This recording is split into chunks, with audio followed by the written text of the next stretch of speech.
The alternative Digitalk. Real issues, real talk. Fellow citizens, following the sequence of events, Uganda seems to be at political crossroads.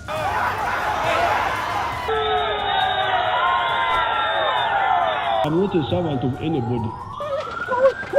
Madam, I know the law.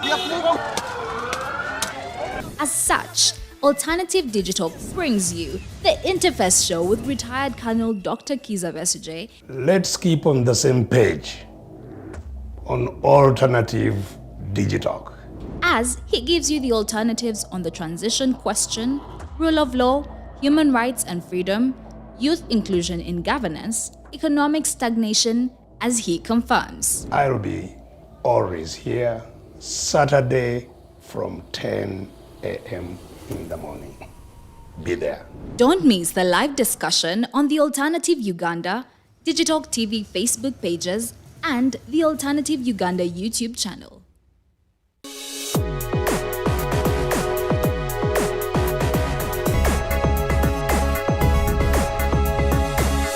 The alternative Digitalk.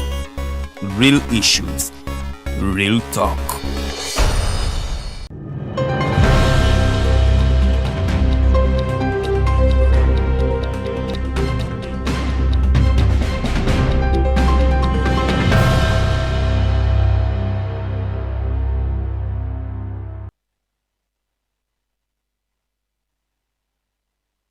Amacha malungi wena eri mwenna abatulaba olwale enaku z'omwezi mwenda omwezi tuli mu gwa Gatonnya omwaka 2023. Ladies and gentlemen, baniriza nnyo ku show ya mwenganzi eno bagiyita Mighty Drive Show ebeera buli lunaku lwa balaza paka ku lunaku lwa Friday oba olwokutaano okuva ku ssaawa 2 ez'okumakya paka ssaawa 4 tubeera wano nga tunyumyamu nammwe nga tubawa ku mawulire agabaddeyo gye mutabadde era nga tugezaako okuba nga tufindinga solutions mu bizibu Uganda byefeesinga ate si Uganda yokka naye ensi gye tulimu eno planet Earth bizibu bingi bye tufeesinga okutandikira mu bizibu ng'ebya climate change enaku zino enkyukakyuka y'obudde yeeyongedde era tugenda kuba tunyumyamu ku mboozi eyo because the Uganda Meteorological Institute ekyo nno kyekitongole ekitera okuba nga kikola ku bintu bya enteebereza y'obudde bakakasiza nti no tugenda kuba n'ekyeya ndowooza drought spells okumala emyezi 2 guno gwennyini n'omwezi okujja so enda kubanyumyamu ku mboozi ezo mwebale nnyo mwenna abatwegaseeko na muli omu atwegattako buli lunaku olw'okumakya amanyanze Edgar Matthew Karuhanga okuba nga nkuweereza ndi munnamawulire wano ku Digitalk TV. Jjukira gwe eyakatwegattako oba atulabye omulundi guno ogusoose manya Digitalk TV mukutu gwa mawulire ne gukolera ku social media oba ku mukutu gwa Facebook fe twasalawo okuba nga tuleeta amawulire eri bannayuganda wennyini we baba batudde wetugabaweera era nga tusuubira nti wetunabawo amawulire amalungi banaasobola okuba nga nabo bakola decisions oba nga basalawo decisions entuufu ezinayamba bo ne famire zaabwe. Amawulire mangi agagenda maaso mu ggwanga era leero tugenda kuba nga twogera ku bintu bingi. Wiiki ewedde twalaba abamu ku abakwata mundu oba aba UPDF nga bagenda nga baraidinga police station emu nga bajjayo bannaabwe nga bano baali bakwatiddwa oluvannyuma lw'okuba nga baali bastaginga roadblock ez'omubukyamu wali mu Wakiso district ndooza mu kifo eky'endejje mu mbeera weetyo bannaabwe bagenda ne babajjayo mu kkomera police kyeyagamba muno kino kyali kikyamu nnyo era according to the UPDF bannamagye bano abakola guno omulimu era bakwatiddwa already era bagenda kubanga batandika okuwera ennemba n'emisango gyabwe. Era mu wiiki yemu eyo yennyini tubaddemu n'emboozi ya omuloodi wa Kampala oyo nno Elias Lukwago Lord Mayor wa Kampala oluvannyuma lw'akabaluwa okuva ewa muganda wa President era omu ku ndooza abalwanyi namiga Uganda be yali erabye omwami General Saleh amanya g'amatuufu ye Caleb akandwanako omwami oyo yawandise akabaluwa tugenda kuba nga tukoogeramuko naki kyekategeeza eri politics za Uganda ennaku zino oba mu myaka egiwedde in fact tubadde tulaba abantu bangi nga bagamba wali abalya mu lulime ne mu luzise naddala abamu ku ba political figures naddala mu opposition. Kati kino kitegeeza ki eri omuloodi wa Kampala abadde nno mu buyinza okumala akadde nno kawanvu yayingira politics ya Uganda ndowooza nga 2006 yali member of parliament wa Kampala Central omwami oyo Elias Lukwago paka nno kati omwami oyo abadde agezaako okuba mukulembeze mu 2011 yakomawo nga Lord Mayor paka ssaawa zino ye Lord Mayor wa Kampala. Kiki ekitegeeza eri omwami ono ate bituufu oba si bituufu ate biba bituufu what does it mean for the political spectrum of Uganda, and of course if they are wrong that means what does it actually mean of course to this gentleman and at the end of the day to the political giants that is the Forum for Democratic Change omwami ono Lord Mayor Java. Tugenda kuba tunyumamu emboozi ezo n'ebintu ebirala bingi era tova ku mukutu guno gwayagala okuba nga alanga naffe osobola okuba nga olanga naffe kubira programs director w'ekifo kino omwami Mukose Arnold Anthony enamba eri 0701800212 omwami oyo Mukose Arnold ajja kuba kukwasaganya mu mbeera yonna. Kantandikire ddala ku story egyemaliriza nayo ey'omuloodi Elias Lukwago ku dakika zino mukaaga ezakayita ku ssaawa 2 ez'okumakya. Elias Lukwago onono ye muloodi wa Kampala oluvannyuma lw'okulemesebwa okuba nga ayingira wali ensambya ewali bategekedde okusaba kw'aba opposition candidates wiiki eyo ewedde nga tuyingira mu mwaka wiiki ewedde nga tuyingira omwaka guno gwennyini ogwa 2023 twalaba omwami ono Elias Lukwago ng'ayogera ebigambo bingi nga omwami Caleb Akandwanaho aka General Saleh ne muganda we President Museveni we babalemesezza okuba nga beesabirako nga bagamba omwami ono Caleb Akandwanaho oba General Saleh akosezza amaanyi mangi ate agamisusing amaanyi agayina mu ggwanga lino erya Uganda. Mu kureactinga General Saleh yafulumiza akabaluwa oba akagambibwa okubanga akabaluwa yakafulumiza ye kennyini tanavaayo okubanga akewakana ng'agamba si kake naye abali naye bagamba nti omwami ono yawandisa akabaluwa ng'asaba Lord Mayor we Kampala omwami ono Elias Lukwago kubanga mwetondera waba tamwetondedde agenda kubanga withdrawing support ye yonna gy'abadde amuwa omwami ono ng'akyali mu political office. According to abantu ab'enjawulo according to General Saleh omwami ono abadde yina obuyambi bwe yamuwa in the recent past naddala in politics because mukalabaluwa akalaze I have withdrawn the help I was giving you in brackets nateeka mu political ekitegeeza abadde ayina engeri gy'amuyamba mu politically mu mbeera bwetyo. Ye muloodi wa Kampala ng'addamu General Saleh akakasiza nti that is crap era agenda kuba challenging a newspaper New Vision yagezezaako okuba ng'efulumya story eno ng'agamba no story eno si ntuufu. Mu mbeera y'emu bannayuganda beebuuza lwaki omuloodi Elias Lukwago taddayo tareactinga ku kanooti kennyini oba n'asaba oba n'abuuza General Saleh nti what's wrong oba n'akomentinga ku muwami General Saleh kyaba ayogeddeko. Bannayuganda beebuuza lwaki takikola. Ye omuloodi Lukwago abadde yeebalamye ensonga eno era nga waba ayogera ku abasajja aba disseminating akabaluwa kano aba New Vision ng'agamba agenda okuba ng'akuba mu mbuga z'amateeka ye omwami General Saleh yazzeemu n'afulumya akalala era ng'akakasa agenda kumuyamba oba okuddamu okukolagana n'omwami Elias Lukwago on one condition nti agenze wali mu maaso g'abannayuganda asobole okuba nga yeetonda. Eno nno yebadde topical discussion okumala ndoozi akadde kati era tugenda kuba nga tukinyumyako olunaku luno olwayo. Kitegeeza ki eri politics ya Uganda ekibanga nno kituufu nti omwami ono Elias Lukwago yagezaako okuba nga afuna obuyambi okuva ewooli General Saleh oba Caleb Akandwanaho muganda wa President Yoweri Kaguta Tibuhaburwa Museveni. Nga tuvuddeko kaawo katwogereko ku nsonga za Persis Namuganza okujja mu Persis Namuganza obuyinza oba okumujjamu censure mu parliament bakiyita censure y'omukyalo ono Persis Namuganza erabika ekyuseemu oba efunye a new twist.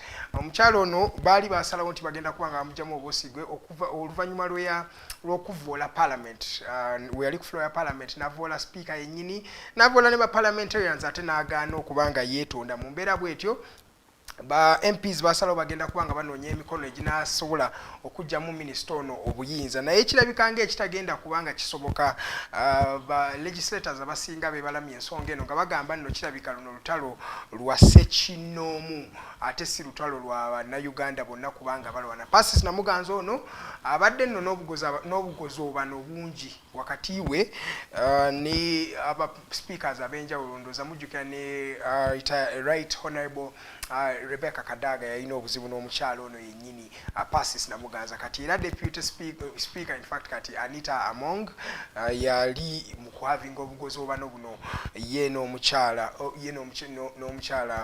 Pasis Namuganza mu mbeera bwetyo boba MPs balabikanga batagenda kubanga bafuna emikono banga basayininga eyo essential egenda okubanga ejjamu omukyalo ono obwesiga bamundoza tebakkiriza mu nsonga azigenda maaso mu parliament era balanga bakirabanga personal feud ndoza omukyalo oyo akyali minister wetwogerera era agenda sigala ndoza nga akyali minister katulinde tulabe engeri gye binaaba bitambuddemu ndoza nga tuvuddeko kaawo katuddukeko Lukwago yetwogere ku ba UPDF officers no bano ba UPDF officers benagambye nga ntandika abakwatiddwa already bali in incarceration according to the UPDF abambi no bakwatiddwa bano no bakwatiddwa oluvannyuma lw'okubanga batolosa bannaabwe okuva mu poliisi yadde bakutte nga backstaginze illegal roadblock no bano bakwata mundu bannayuganda balaze obutali bumativu bwabwe nga bagamba kiki kino ekigenda maaso mu ggwanga impunity nga yeeyongedde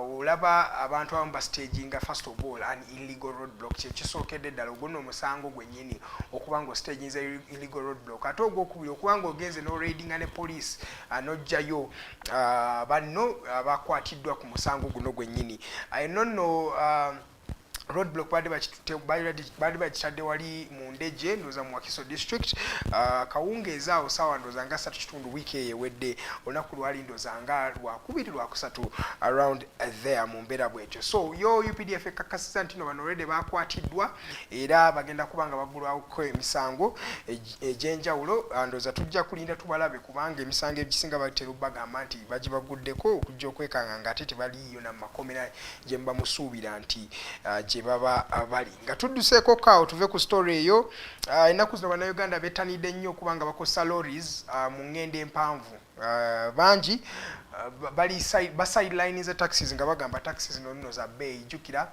ennaku zino because of the increasing economic challenges that we are having in the country various Ugandans have resorted to using lorries and trucks because trucks are slightly cheaper. Most of these people that are using these particular entities are along Jinja Highway Jinja up to Busia Highway nga bangi nnyo batera nnyo okukozesa lorries zino nga bagamba okuvanga wano paka Lesse Tororo district okuva Kampala paka Tororo district ng'oli mu taxi gibeera wakati w'emitwalo ebikitundu paka ku mitwalo 3 egya Uganda naye ate oba okoseza ekirolo oyinza okufuna emmotoka wakati wa mutwalo gumu n'emitwalo 2 n'ekitundu nga esobola okutuusa ddala paka eri Tororo so bannayuganda ab'enjawulo mu Eastern Uganda basazeewo okubanga bettanira zino nno zi highways ez'enjawulo okubanga bayambibwa mu mbeera bwetyo eddakiika zino ziri 13 ze zaakayita ku ssaawa 2 ez'okumakya nze Edgar Matthew Karuhanga okubanga nkuweereza boba MPs ba Uganda basazeewo excuse me nti bagenda kubanga bagezaako okukola amateeka agagenda okubanga galungamya obanga reducing accidents ez'enjawulo jjukira ndooza nga tuyingira omwaka abantu abasukka mu 100 be baafiira mu bubenje ku nguudo ez'enjawulo mu Uganda wano naddala highways ezo twalabyeyo abasembeddeyo ddala babadde abantu 3 abafiiridde mu Nairobi bus wali mu Lwakaka mu Kenya abannayuganda 3 bafiiridde mu njege eyo wadde baadde bavuga bagenda Nairobi Kenya bano nno si be bokka abaakafiira mu accidents ndozera n'omwaka nga guggwakaawo twalaba abantu 18 nga bafiira mu bus awo eggulu era ndoza yali overspeeding yali egenda maaso kwegamba accidents badde nyingi mu ggwanga lya Uganda era ba MPs bagamba nti zino accidents zinasigala nga zeeyongera tugenda kuba nga tuluzinga abantu bangi mu mbeera bwetyo so bagenda kuba nga bategekaayo etteeka erigenda okuba nga lirungamya enkola ya gavumenti ero nokulaga the reactionary mode twali twogerako ko wane mabega nti oluusi to reacting other than preventing because accidents zino zibaddewo okumala akaseera kawanvu nnyo ndowooza mu kifo ky'okubanga tureactinga buli bwe zibeerawo singa twakola dde etteeka erirungamya abavuzi b'emmotoka mu mbeera engeri gye basobola okuba nga beewala obubenje buno obuli ku makubo ng'ate bungi bututte obulamu bw'abannayuganda nga tuvuddeko kaawo ye Archbishop Kazimba Mugalu kaayuukidde abantu abagezaako okuba nga babba amataka g'abannayuganda oba kye bayita land grabbing. Most of these land grabbers omwami ono agambye nti bali mu bifo eyo mu byalo era abannayuganda bangi abali nga ge bakaaba ge bakomba because government tebafuddeeko mu mbeera eyo yennyini. Ye Kazimba Mugalu mu kusesamu bannayuganda yagambye nti nno n'abantu abagezaako okuba nga babba ettaka ly'abannayuganda abasinga bampi. They are short. Neyebuuza lwaki omuntu omumpi nga entaana ye eyinza nakuba nnyimpi kuzaabalala lwaki oba obba ettaka nga tolina woogenda kuba nga ogenda nalyo mu mbeera watyo. Archbishop Kazimba Mugalu musajja ali nnyo satirical and sarcastic mu njogera ye wabeera ayogera ne bannayuganda ab'enjawulo eyo. Archbishop Kazimba Mugalu yasabye abantu bagezaako okubba amataka g'abannayuganda bakirekere awo because kino si kintu kirungi era abannayuganda bangi abali affected mu mbeera eno yennyini. Nga tuvuddeko kaawo tugendeko wali Freedom City ndoza mujjukire kyaliwo nga tuyingira omwaka wali ku Freedom City abantu abawere 10 be bafiira mu kanyigo ako omuzungu kyatera okuyita stampede nga bagezaako okuba nga bafuluma Freedom City okwerabira ku biriroliro ebyali bikubibwa nga tuyingira omwaka.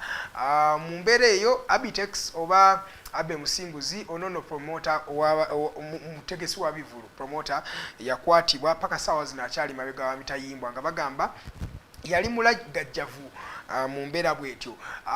Amawulire ampage twafunye olunaku lw'eggulo MC yakoowola abantu ng'abagamba bafulume wabweru basobole okuba nga beerabira ku biriroliro ebyali bigenda mu maaso kwolwo olunaku naye yakwatiddwa olunaku lw'eggulo. Poliisi bwetyo bwekakasizza bannayuganda nti omwami ono yakwatiddwa.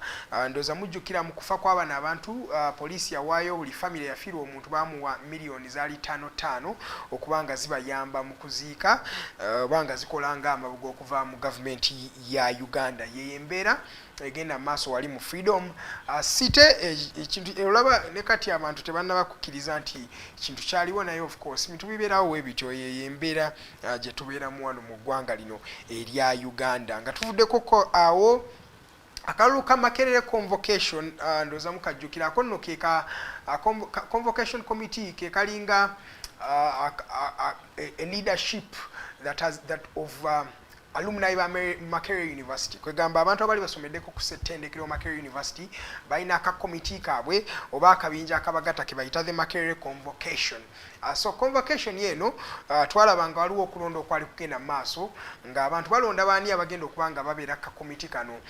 Kulonda kuno kwakulemberwamu omwami Tanga Odoyi nga yali akutegese onono yategeka n'okulonda kwa NRM ndoza mutera okuba nga mumuwulira. Bannayuganda bangi nga bakulembeddwa mu Charles Odongotho n'abantu abalala baali beesimbyewo ku bifo eby'enjawulo mweno committee ya Makerere convocation balaga obutali bumativu nga bagamba Tanga Odoyi ono kana akaluti yakatwala oba teyakategeka mu mbeera yali ennungi. Ekisooka nga bagamba omwami ono yalina kyekubiira already mutabani we Tanga naye ali mu kalulu ako kennyini Tanga Collins. Yes, Tanga Collins naye yali yeesimbye era naye yasobola okuba nga ayitamu. So abantu abafiirwa oba abatayita mu kalulu kano nga bakulembeddwa mu Charles Odongotho bagamba bajja gendako wali mu kooti okuba nga beekubira endulu ate nga bagamba Tanga Odoyi yeetaaga alekulire guno omulimu because ayina kyekubiira mungi ate alina obuvuyo bungi n'akavuyo kangi akatera okubeera mu bintu bya Tanga Odoyi mu mbeera bwetyo. Ndooza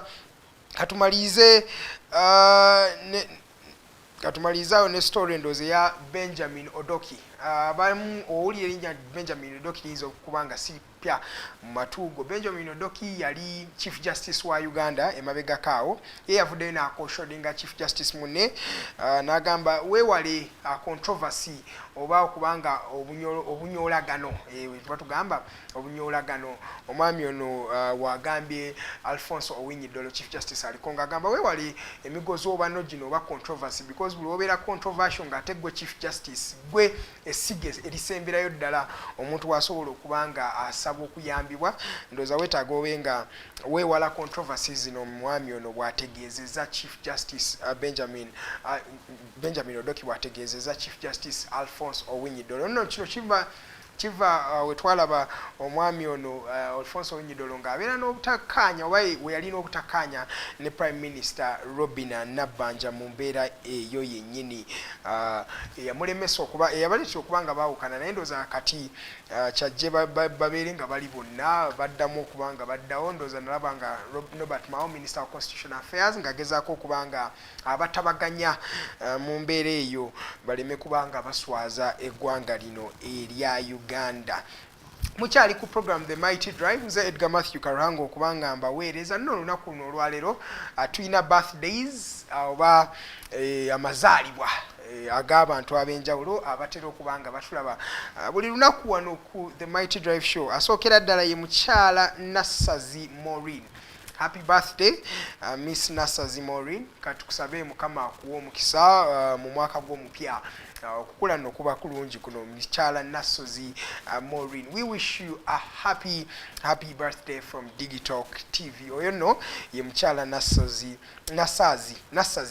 Maureen. Happy birthday to you. May you enjoy God's blessings in your new year. Omukyala omulala gwe tugenda okuba nga tuwishinga amazaalibwa amalungi olunaku luno olwaleero ye Pamela Nabuuma. Happy birthday Miss Pamela Nabuuma. Ndowooza Mukama akwongerere ddala omukisa nga ocelebratinga amazaalibwa ago olunaku luno olwaleero. Pamela Nabuuma yoyo nno happy birthday to you. Thank you so much for watching. Ndowooza amawulire ngenda kumaliriza naga NUP. Congratulations NUP, basobodde okuba nga bafuna bawangula oba guild president wali e Kyambogo University. Omwami Edwin Wafula ye Kyambogo guild president omujja ate nga ali ku ticket eya National Unity platform. Eno National Unity platform yeddiza Kyambogo because ne guild president abaddeko naye abadde wa National Unity platform mu mbeera bwetyo. Ye minister bali omu nsi bakakasiza nti ali bulungi obadde bumuluma ndooza bugenda butereera mu mpolampola. Jjuka bamu airliftings okuva e Kanungu district oluvannyuma lw'okufeintingira ku gimu ku mikolo gye yadde agenza okuba nga officiatinga mu district eyo. Kati ali wali Mulago hospital abagamba ali bulungi nnyo talina buzibu bwonna. Natandise ne story eya drought spells eziri expected naddala mu Uganda wano okumala emyezi ebiri. Guno omwezi guno gwennyini n'ogujja Uganda Meteorological Institute esuubira nti tugenda kuba ne dry spells ez'enjawulo. So mwe ndowooza aba harvesting eno eyo bwe budde bwammwe okuba nga mukungula then abasiga mujja kuba nga mulindako ndowooza mwezi gutera kubeera Gwakuna na Gwakutaano awo enkuba ejja kuba ng'efudde emba mujja kusobola okuba nga mulima ebirime byammwe. Mwebale nnyo abadde batwekuumiddeko. Tugenda kuba nga tuwumulamu katono Farida Bikobere waali nange. Tugenda kuba n'omwami munnamateeka ate advocate of the High Court Kato Tumusiime. Tugenda kuba tunyumyamu naye ku mboozi ezikoze amawulire mu wiiki eno ewedde na biki ebigenda okukola amawulire betulaba ebiyinza okukola amawulire wiiki eno gye tuyingiremu. Tugenda beera ne council Kato Tumusiime. So togenda wantu wonna because wetukomawo tugenda tandika discussion eyo paka ssaawa 4 ez'okumakya ziri 2:23. Katuwumulemu katono wetukomawo The Mighty Drive ekyagenda mu maaso.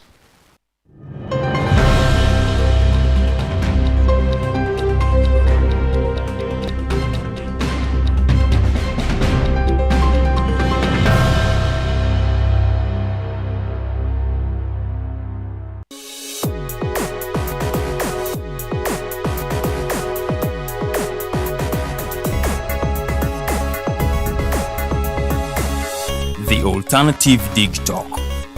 Real issues, real talk. Fellow citizens, following the sequence of events, Uganda seems to be at political crossroads.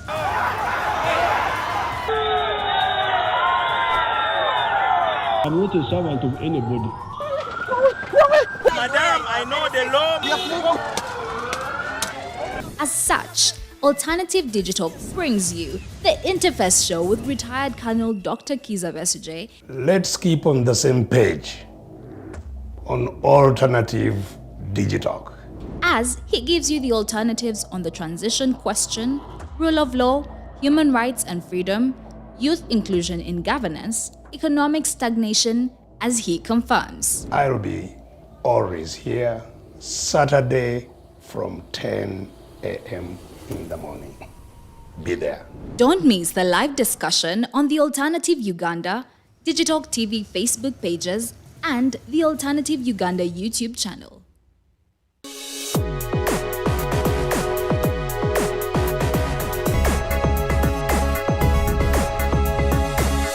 The Alternative Digitalk. Real issues, real talk.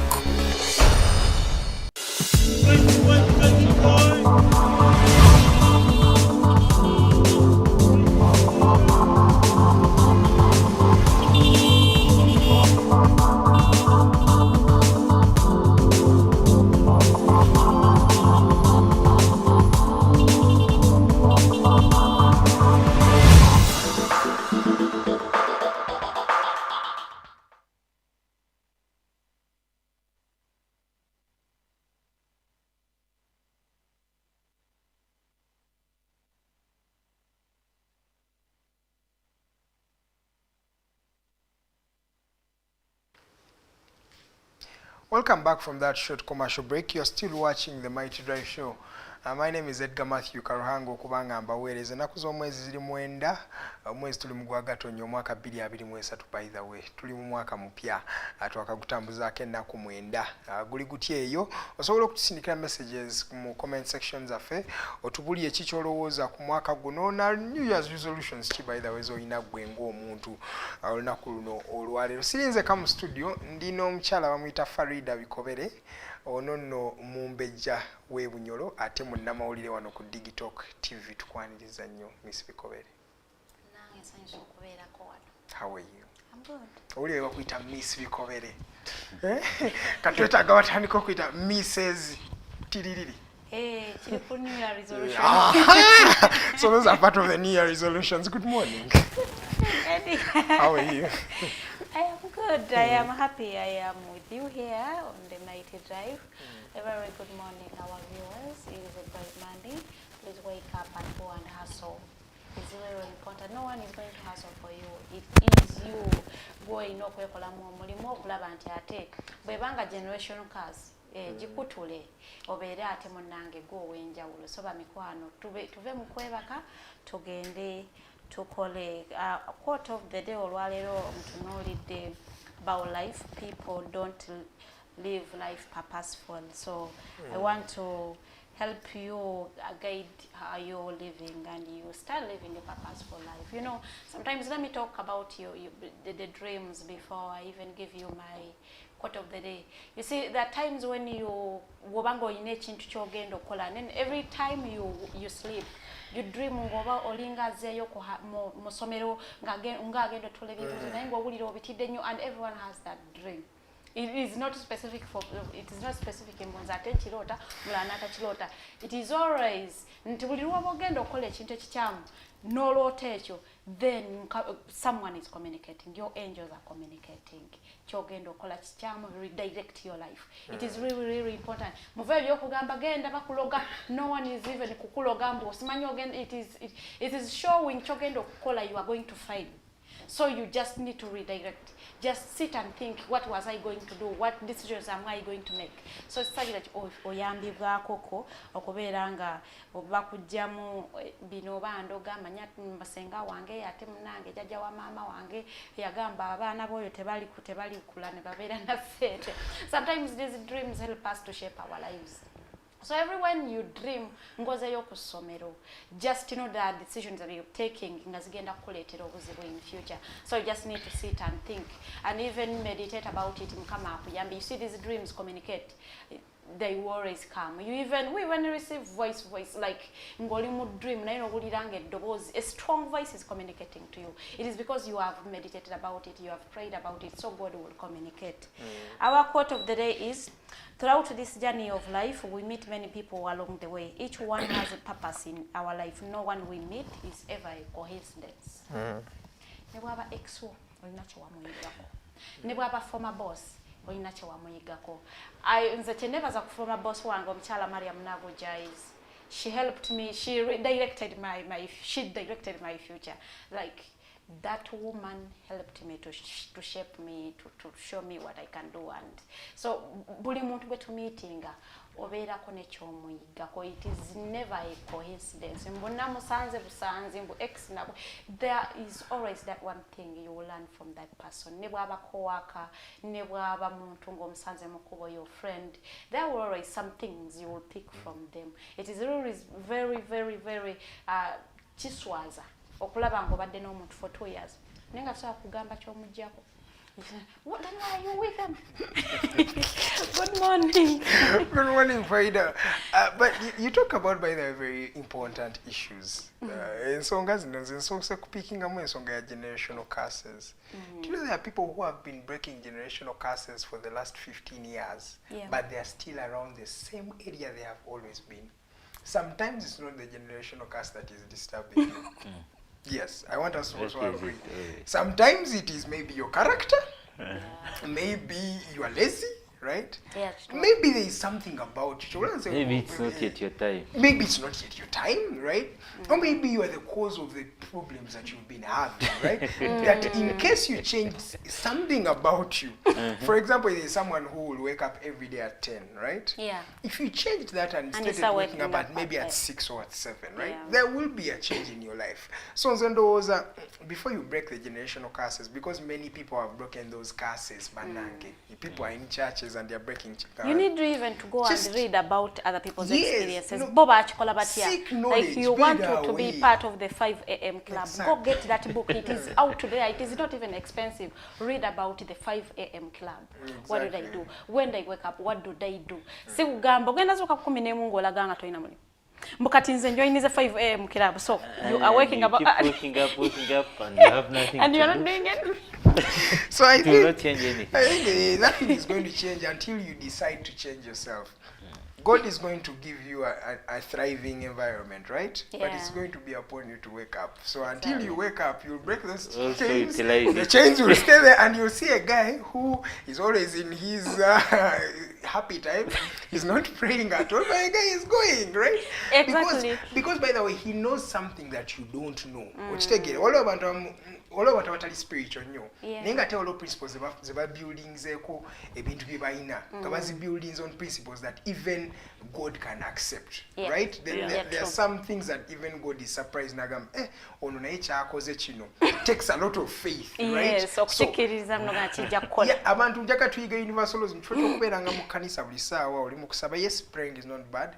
But know that there are some principles which have to apply in your life. If you don't apply those principles in your life, you can never see success. I'm going to come just something small. Whatever abantu bagamba nti ate abasiraamu bo bagaggawala ate omulokole n'osigala ng'oli broke. There are some principles that this man knows. This man knows that I will fast, right? This man knows that I will invest my time. I'll work hard.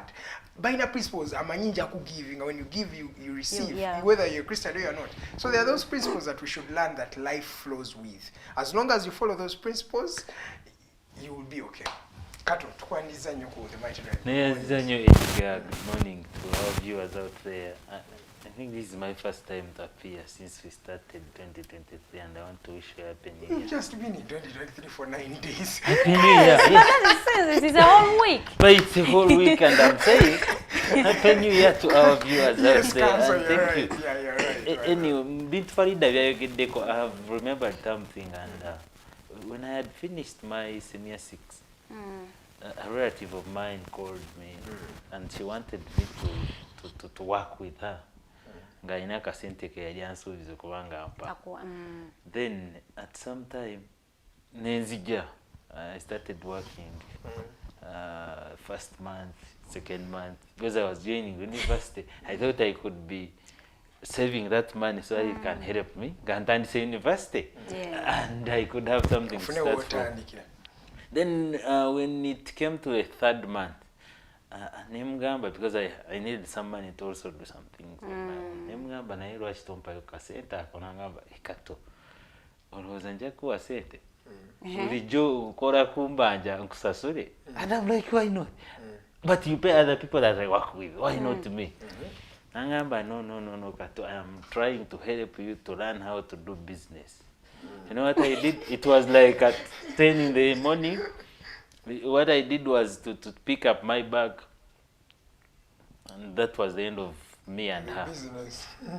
I didn't say anything. I Was just the picked end of my bag. business? Yeah. No. I just picked up my bag, Business between him moved out. I did not tell her any word. obusibuyaye bwennyini bannange. I deleted her number, and that was the end of me and her. Then I recently met her I think last year around November, because we had not talked since 2015, 16, I think, early 16. Yeah. Then I met her around November, and she was so happy. She was like, "Hey, congratulations, Kato, you made it. You're now an advocate." And I was like, "Okay." That was the only thing I could tell her. Okay.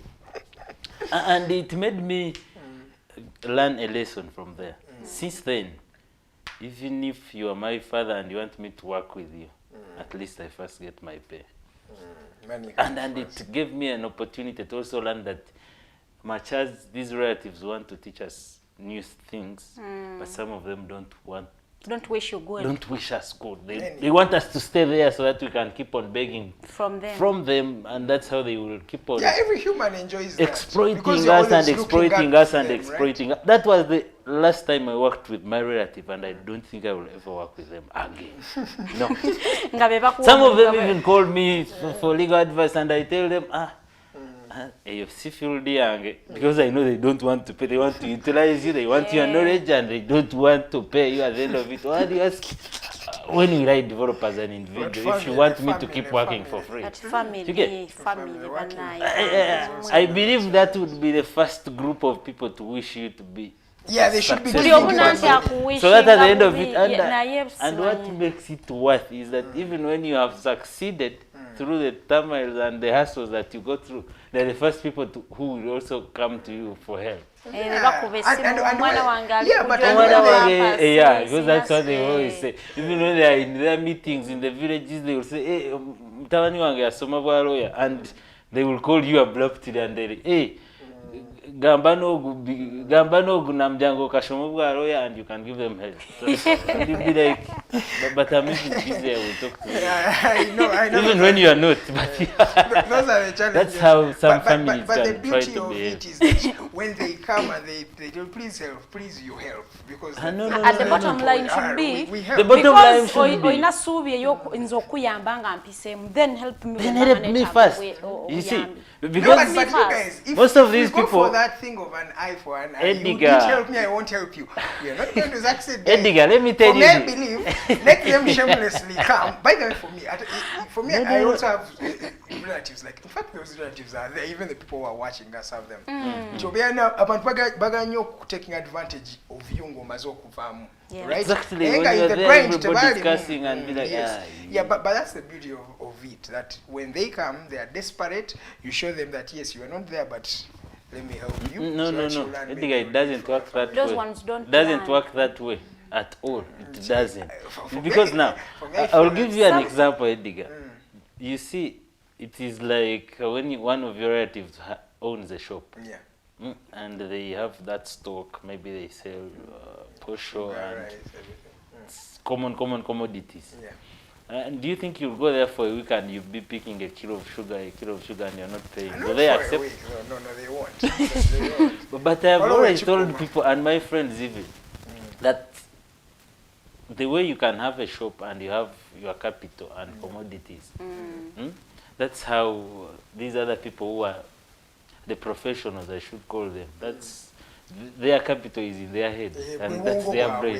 Because if you want to keep on removing on their capital, and you're not adding and paying for their services, then you okay, let's talk about a gentleman who may have got some goods from somewhere but wasn't able or did not pay back. Now he is going to pay back unless he apologizes. That is none other than Lord Mayor Elias Lukwago. A story that broke that Kato. We talk about this. This is, there are some moments that happen in life. Yes. I believe, this is my own opinion. Yeah. That happen in life, and you end up requesting for the help from the last person that you would have you would least expect to help you, right?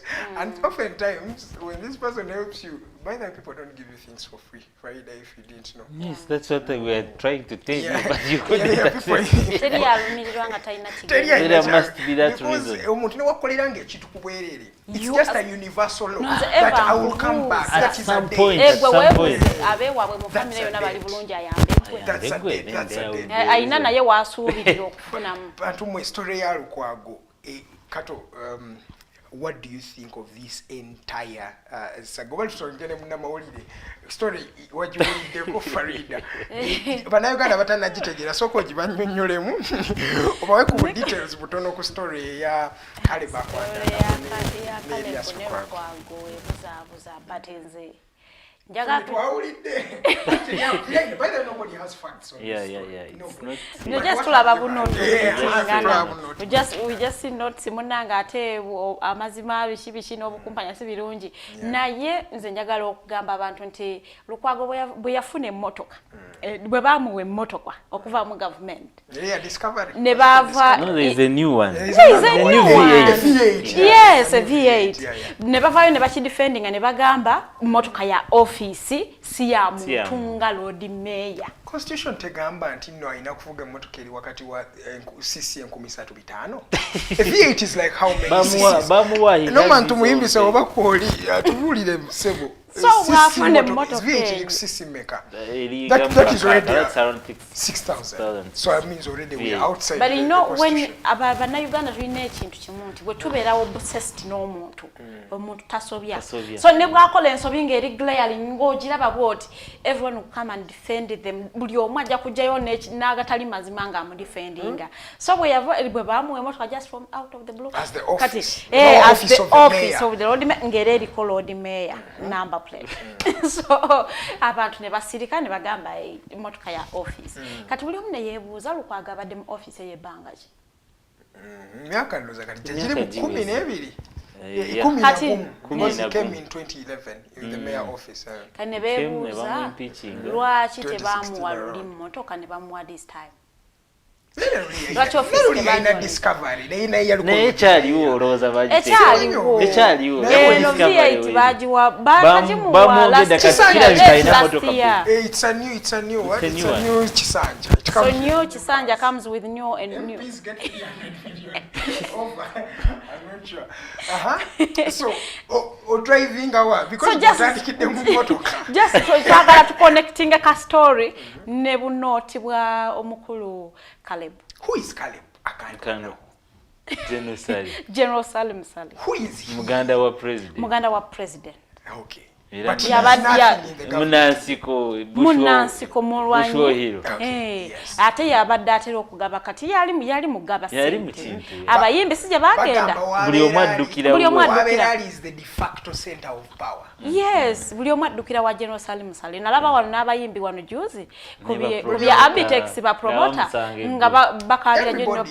General Saleh. So Kati ate gw'okibiri tolinze. Let's talk about the vice president. He was in Gulu. The prime minister was We in saw Gulu. that photo, yeah, by the way, They were making in Gulu, by rounds the on way. news. But they did not kneel down as Elias Lukwago said, but they were in Gulu and having a meeting with this gentleman.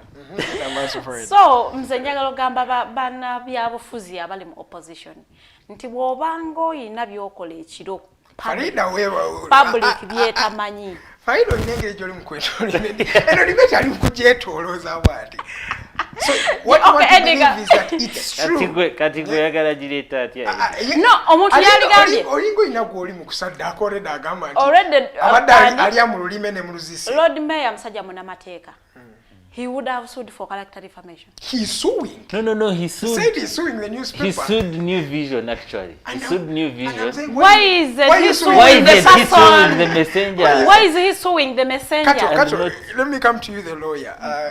Counsel to Misime. yes In the politics of Uganda, is this kino bibadde bibeerangawo? In fact, that tunasalira Lord Mayor Lukwago, is this actually true or false? Because at least what we may think, Omanyu silence is maybe sometimes a yes. Caleb Akwanda naho General Saleh has not come out to dismiss. Tanaba ku dismissing Nti akapapula si kange.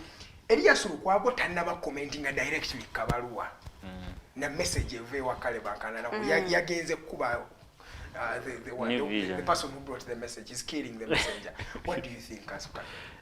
Edgar, to me, I will not say that the cheats or the message is true at the time. I will not say that. But this is not the first time we are hearing about politicians who are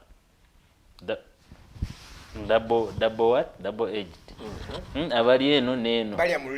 You understand? This is not the first time, and we are not hearing the road mayor to be the first person of that kind. But to say, I think before we even come to conclude, we should ask ourselves.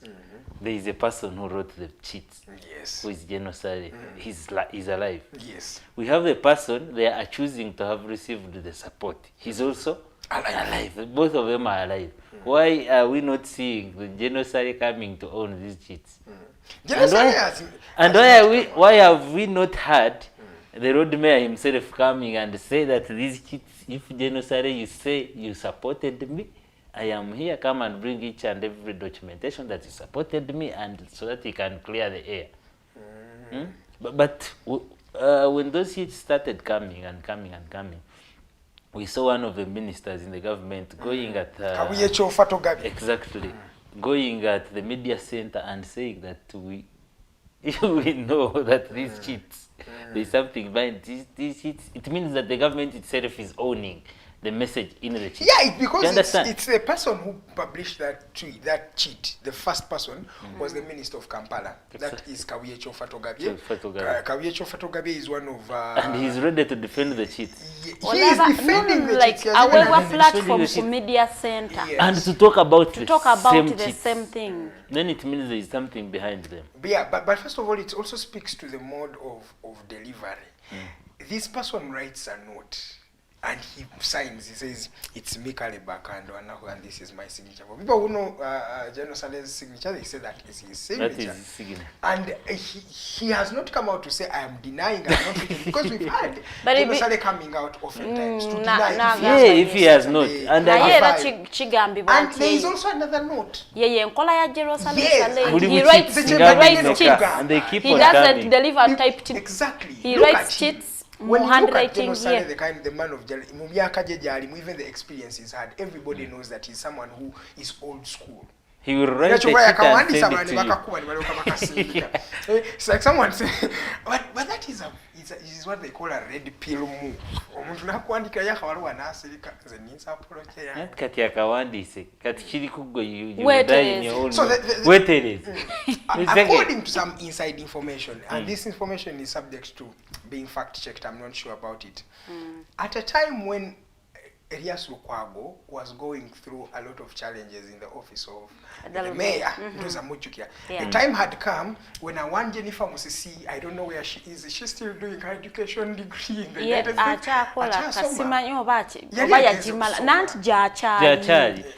She's still there, yes.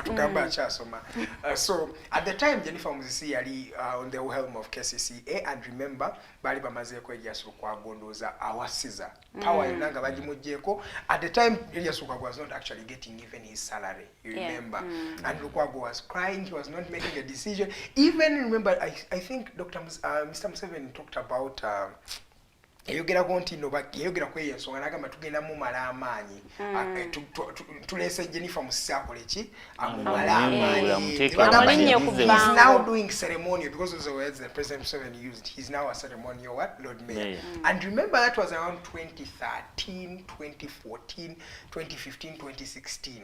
Akadako nga tu akayingira ekisanje tugenda mu kisanje kya 2016 omwami ono yasinga okufilinga endoli. So abasomera amawulire mu basa bagamba at that time, because of the desperation, and you guys and the people who are watching us can bear me witness that there was a point when Dr. Elias Lukwago may have been a bit desperate for maybe the power. After that impeachment. After the impeachment process, you remember, ebyaliwo byonna nga ali so a bit destitute and desperate. Kati ekyebuzibwa kati bagamba after that everything happened, the only resort that you had to go to was made Was with to General bargain. Saleh. And when you remember, in Chutuindi Akusanja cha 2016, there is a when the Lord Mayor's office regained its power, amanyi gatandika okukomawo mpola mpola, Yeah, mpaka it is. sawa zino. Right now, at least there is It purpose, is there felt is in the impact. public and it is impactful. Olaba mbuno there was a bit of change. So, abagasomera mu nkubo bagamba, that was the moment someone made a deal with someone. And now you make a deal a few years down the road, maybe because of excitement, aliku awali ensambya agenda ayogera. Do we call it Kati ono excitement? yagamba, in fact, when you listen to the words of General Saleh, General Saleh says, my brother, he calls him my brother, Elias Lukwago, Lord Mayor. Even when he says, I have withdrawn all the support I have been giving you. In brackets, he is even specific, political, and that is the political move. Remember the things he was going through. So, what do you paint a picture? If hypothetically the words I've said are true, hypothetically, what does it make of the future of Elias Lukwago? Ndowooza Edgar Tandikire kuno, when General Saleh says that he will withdraw his political... I have withdrawn my political support. Yes. We should ask ourselves, which political support was he giving? Does General Saleh have in Kampala as an individual? First of all, he's not a politician. Is he a politician? No, he's not. He has power. He's not a politician.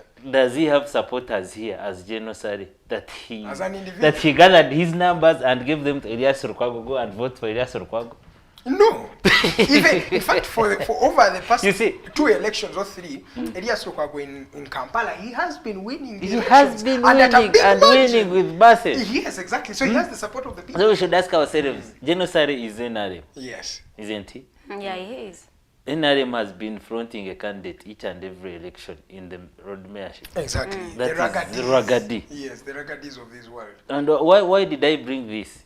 General Saleh has never been a politician in Kampala. It means that he has no masses and number of people that I have 20,000 people who are my supporters and I am shifting them to you, Elias Lukwago. That is the political numbers that we should talk about. But which other political support do we think that General Saleh gave to Road Mayor?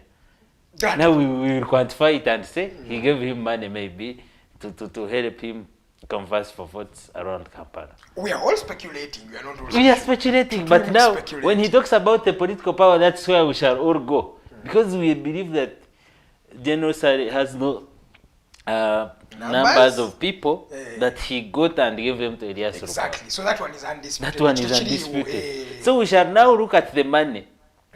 And we don't think Elias Lukwago has a problem with the money. He has had his money. Even in the 2011s, from 2006, you cannot say, no, the fact is Elias Lukwago has money. You guys, Elias Lukwago is not a poor man. Even We are not saying that he's a poor man. Even without the help of Nobody is saying that Elias Lukwago is that the road mayor is a poor man. has Nobody his is saying money. it. I want also to believe that. And for me, I don't think that the support that may have been given to Elias Lukwago was monetary. So which kind of support do you think that was Power. given to Elias Lukwago? Which power? The power. Before he even the gets power of to the of office, mayor. before he even gets to the office, because that is an electoral office. They want He to must think be elected to be in that office. Support yomukulu Caleb jayogerako is ayinza okubanga yagenda nakakanya mukulu we.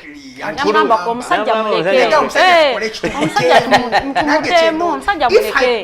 Hagati omusajja nga tebanaba kumutta. He must have won the election and hold the office of the road mayorship. Ebyo byabirina yawangula akalulu mu 2011 bulungi mu mateeka ne office n'agiyingira. The only challenge was that at the time, even the office of the mayor didn't have what? The power itself to make the decisions. Right? Because the office of the mayor has a lot of power.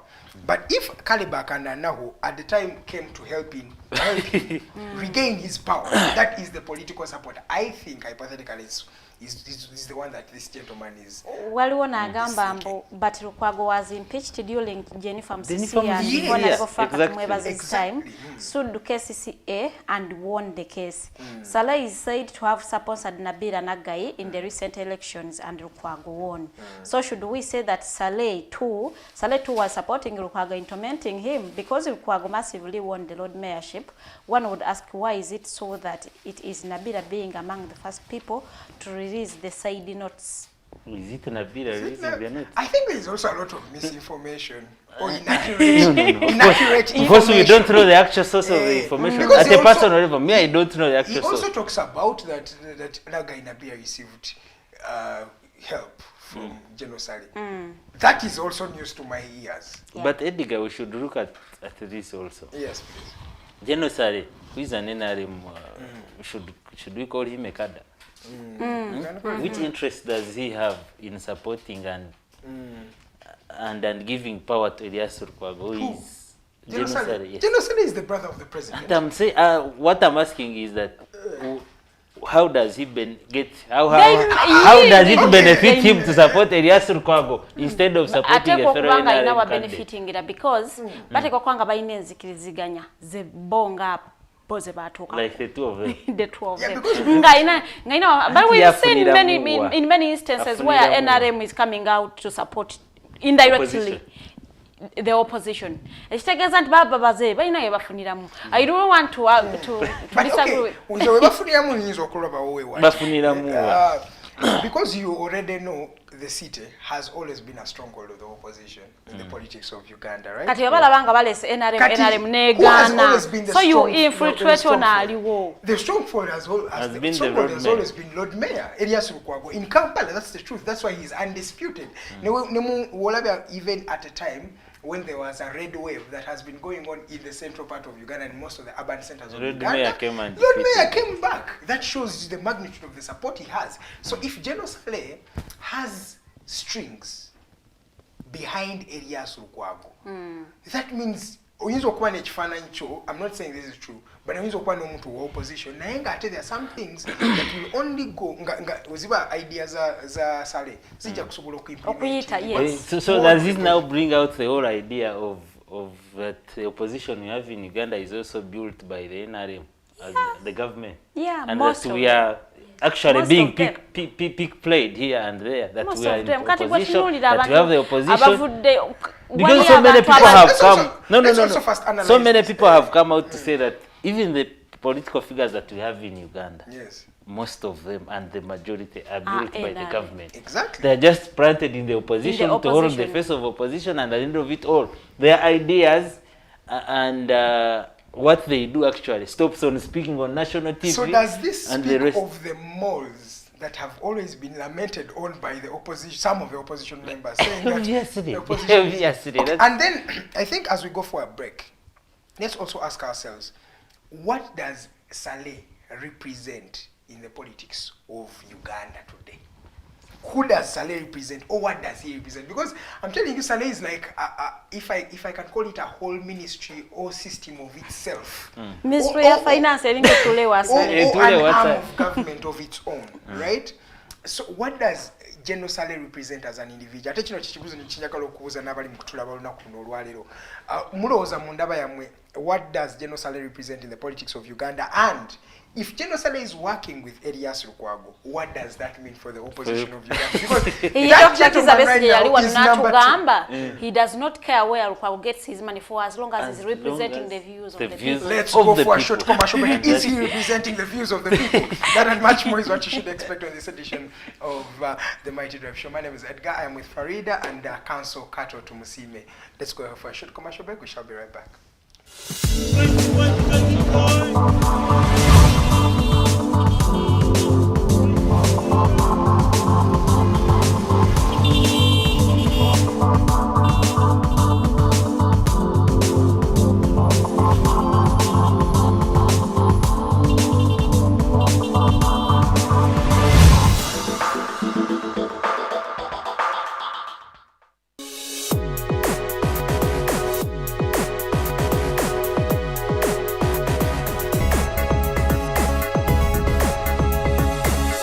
The Alternative Digitalk. Real issues, real talk. Fellow citizens, following the sequence of events, Uganda seems to be at political crossroads.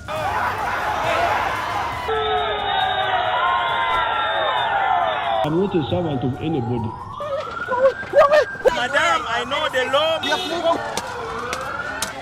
As such, Alternative Digitalk brings you the Interface Show with retired Colonel Dr. Kiza Besuje. Let's keep on the same page on Alternative Digitalk, As he gives you the alternatives on the transition question, rule of law, human rights and freedom, youth inclusion in governance, economic stagnation, as he confirms. I'll be always here Saturday from 10 a.m.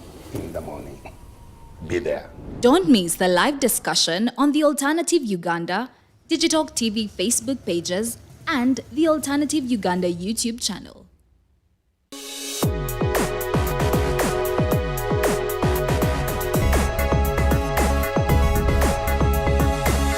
The Alternative Digitalk. Real issues, real talk.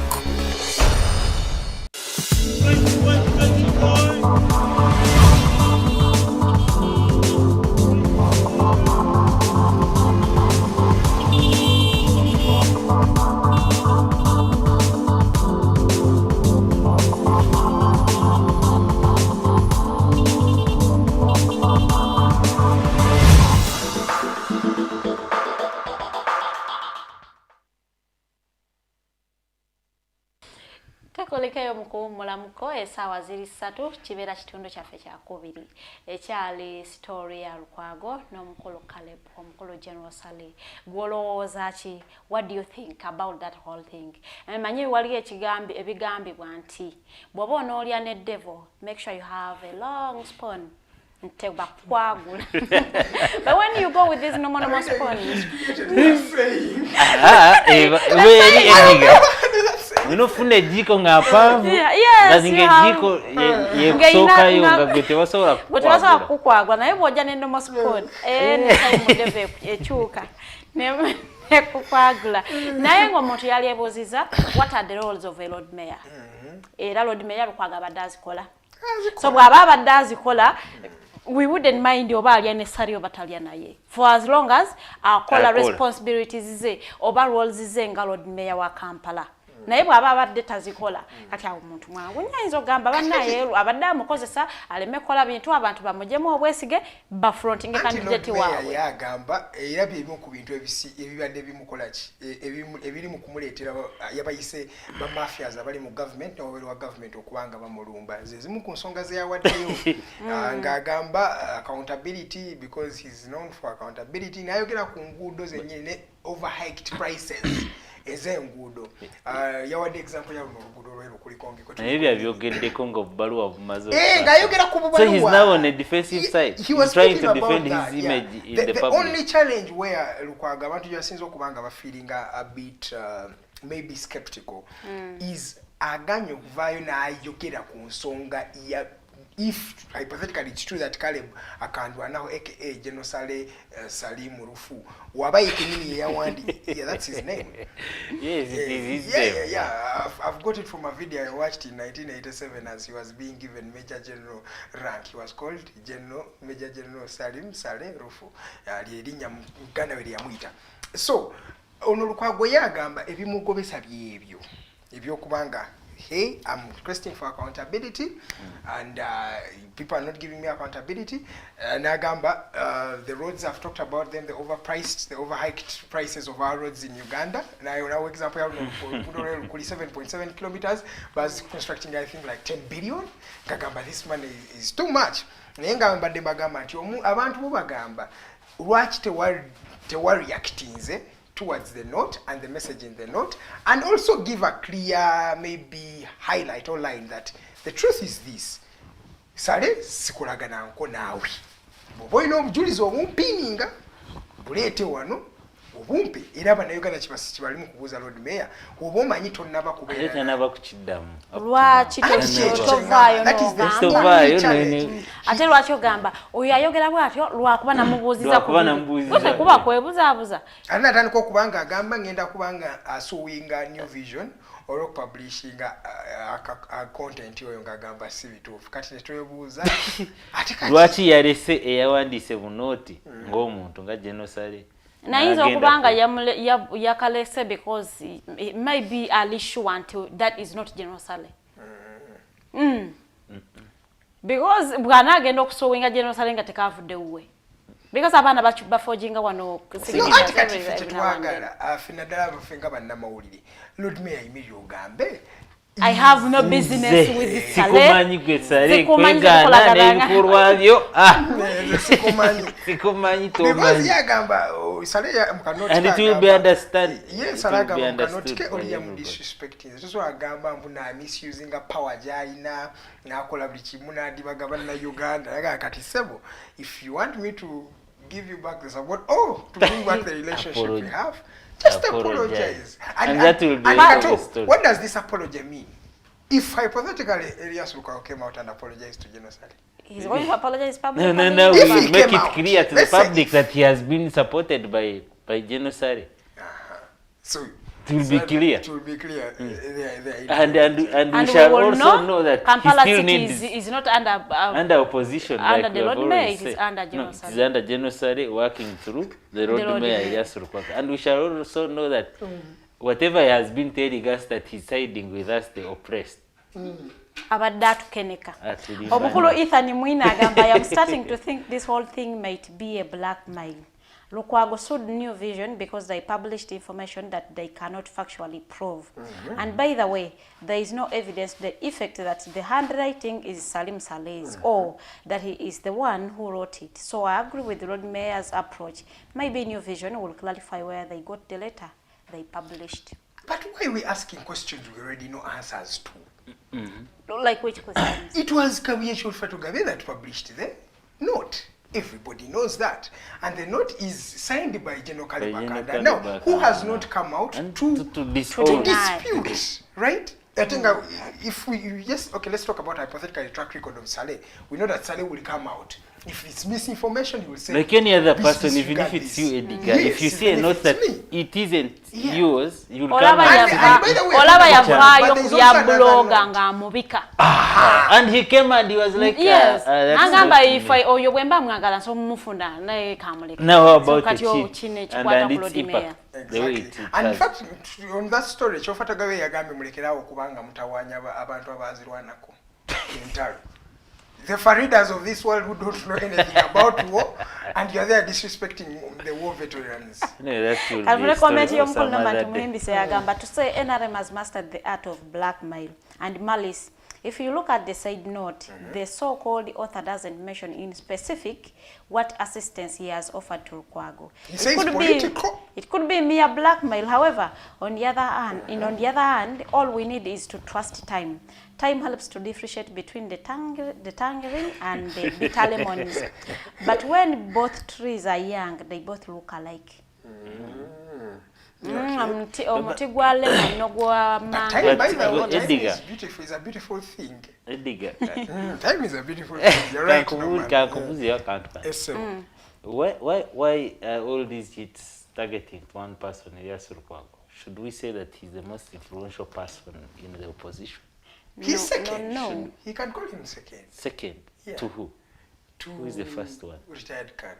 So why are they not targeting retired Khan of SJ and his support and the But rest? okay. And now they are Council, targeting a single let's person. also look at these circumstances. Because now, for you... There's the reason why I brought that. Yeah. There's the reason why I brought that. Because when we were growing, we used to have back with Tangashi, okwogeza, like young boys. You would go and maybe get sugar from the bowl or the kitchen and take it. Just take it. No, let me first finish this one.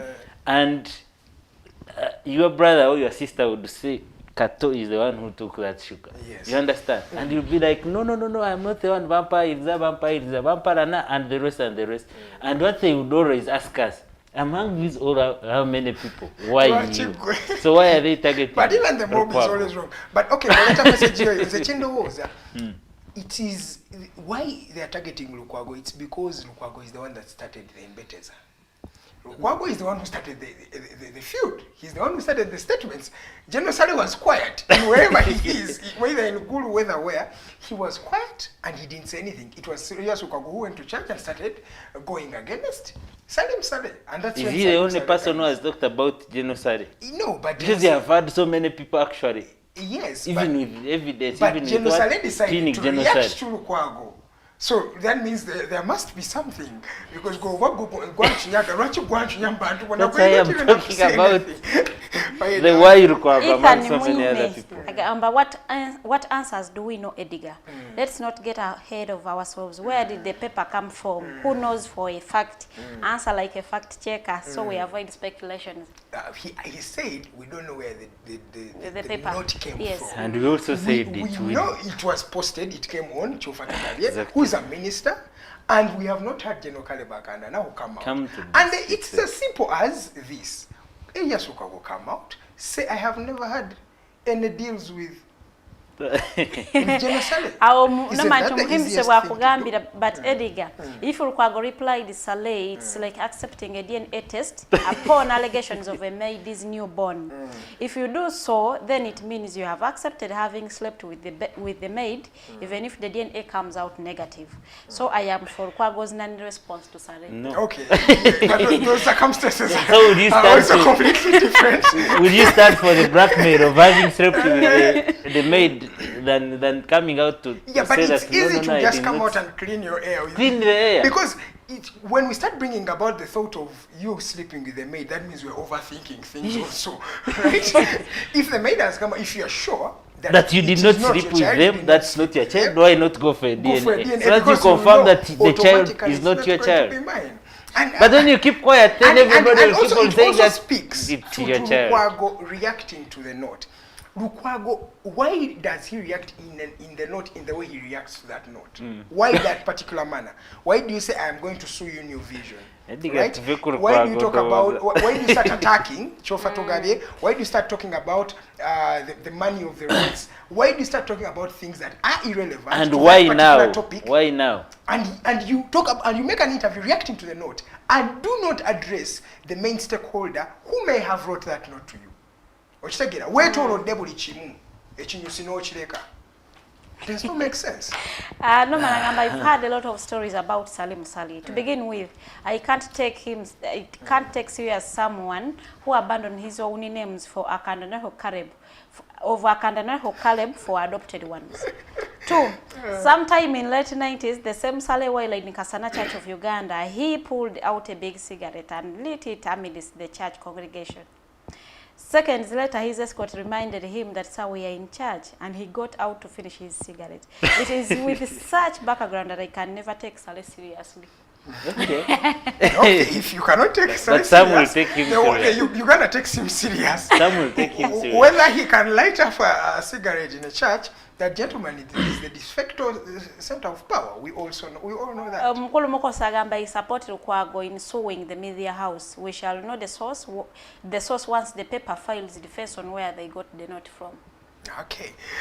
Ndoza story ya omwami otusoke tugiwumuzeemu awo eya General Saleh mukyali ku mukutu gwa Digitalk TV. Nze Edgar Matthew Karuhanga ndine munamateeka and advocate of the High Court. Ekibuzo kyakato tutakatukane mekirekayo. Ethan Mwina akugamba mbwogambye why now, when is the best time for blackmail? And you are all saying why now? No, why is it coming out now? I'm saying so when why is the is best the time road for mayor now blackmail? making the press conferences talk about the big sums of money put That's on what the I'm road? saying. When did they build this road? Did they build it this year? No. So why is he talking about it after Have you ever everything? been in a position on your Nacho sanga holding ropes and yakamaliriza ki? Oku auditing okola research all that kind of stuff. You're also The channels we are just holding on ropes. Yet this issue is as simple as differentiating between black and white. It's very simple. If just one gentleman comes out and disapproves, it is a matter of just talking about, hey, it is not true. It's just simple like that. You see, and that's the end of the story. Because woman, you have the moral authority to speak.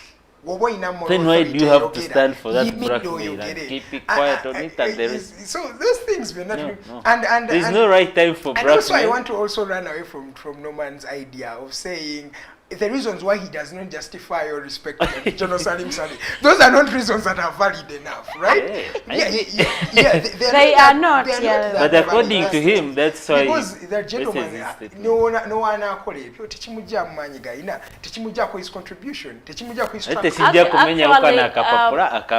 Ye eneisayo politinga cigarette mo church eraga power. Nti I can do anything wonna wembandi.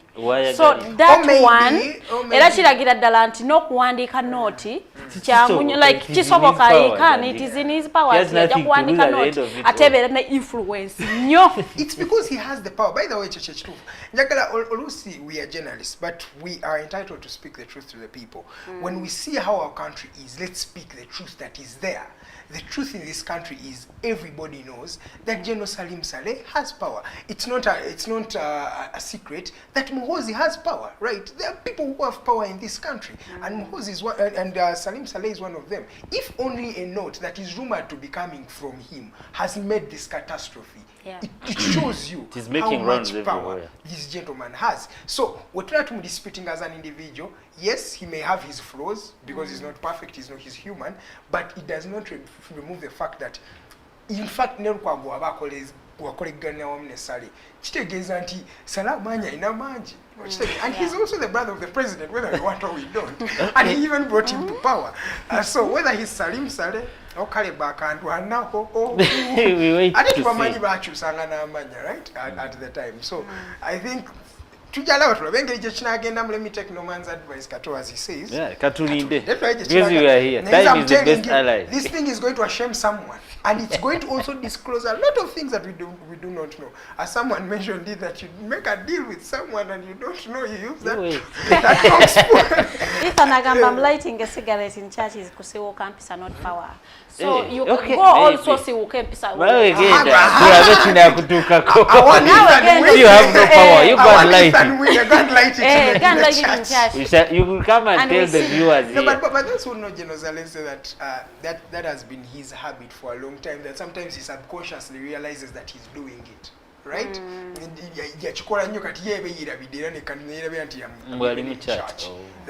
It comes off. So sometimes some people have their challenges. I was going to use the word demons, but those are challenges. So Story and Dala. Still, we are talking about army, power, and guns. Last week, there were officers, military officers, in military uniform, staging illegal roadblocks. Long time ago, where people used to stage illegal, roadblocks, and they are wearing UPC uniforms, and they shoot other people. And also, these things have not been things we're thinking of in 2023, right? Na ye waliwo abadde bakoze roadblock wali endeje in Wakiso district, where police were tagged into a illegal roadblock again and maaso. As they were going to reach out to them, they started shooting in the air, trying to maybe scare out the police, but police were steadfast. They went and arrested 2 of them, and they took them back to the police station. A few moments down the road, around 9:30 p.m., a Land Cruiser with over 8 gunmen goes to the police. They pick their fellows or colleagues, and they go. And later on, that's when the UPDF informs that they have arrested these individuals. But them going and actually staging a roadblock is one thing. Them rescuing is another thing. What does this speak of Uganda today, Farid? Them going to stage a roadblock, I think it is. That is the first thing. Yeah, it is the first thing. Let's say, okay. They have the guns. In this financial year, those people have money. I think the last one is getting like 600,000. I'm not sure. Baba 600,000 in this Uganda. In this Uganda, 600,000. Niwe mberanga nze omwana omuwala nzazifuna sina mwana gwe nsomesa just nsasula ko rent ne wensolera baka akasente kati. Not because kati balina means already they have the gun. Okay. Kati kyangu nnyo bo kugenda okukozesa kye balina okufuna essente. Naye kati ate reactionary y'abannaabwe okugenda okubajjayo ku police was was stupid to say. At least bali so se ne babalekayo. Like nebalaga police has power. In this very same year, you've reminded me of something. Waliwo era abakwatibwa boti baali bannamagye but even president told us wesobola okugambira mbuno bannamagye ne president yatugamba abantu abadde bakola attacks towards the different police stations and security operatives. They are rogue soldiers. So how are we sure that these people who went and they stormed their police station and they took 2 of them and I think they killed someone as they are trying to do? Katu abo bana obannamagye kitegeeza omuze gubadde gugenda mu maaso nga bagubikirira. So nze ndowooza nti ate ne bavaayo ne ba owninga. Ndowooza kyabadde ku pressure, out of pressure they would have even kept quiet. Singa public because the story leaked ne bamanya nti kati public egenda kukuba ne bavaayo ne ba owning ne babagamba tulina babiri ate because singa babadde bakirese at least we know nti police standing ze kulwayo. Yes, police tewozesa munamagye but there are procedures webukwatira omunamagye n'omuhanding over. Yena kibadde bakoze abapolisi bo badde bakoze ogwabwe nga bakutte bana abantu nga balinze maybe enchaba processing bakusindike wa makinde bakuwozese nawo omanyira nti Uganda nefugibwa bannamagye. But for me guys, I feel like there is a lot of power that is going on that Ugandans don't know. There is a lot of power that individuals wield in this country, because there is some people say that those UPDF abakwatiddwa they are bodyguards over certain general. They did not mention the general. But nalera kisoboka okuba nti bano ba bodyguards bagenze ne bakola na activity nga gwe bakuma tamanyi. Ngana itamanyi. So true. That is, I will leave that on a 30% note, because they are trained. Yeah. How soldiers are trained is that they will always follow the lead of who? The person who's above them. So omuntu wakwera ngo yetaga kuba mutufu. Yetaga kuwa order and you will do what? You will do the order. So I feel it's far-fetched if we say that this person bargains by staging a roadblock without the prior knowledge of their boss. So where would their boss think, where are they? Balibwa. Bagenza kunywamu. Abawadde mu ka free time.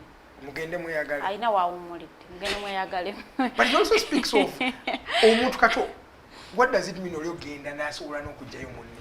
Ediga to say, me there is a way I kyenalabye okujjayo munne nti tebayagadde information ku flowing nnyo like ba bodyguard bono gundi kati ng'erinnya eryo balina engeri gye balitaasiriza. It means that actually from the start of all things, Yes, sir. staging a roadblock was unlawful. Something that is unacceptable, especially by the people who are armed and in uniform.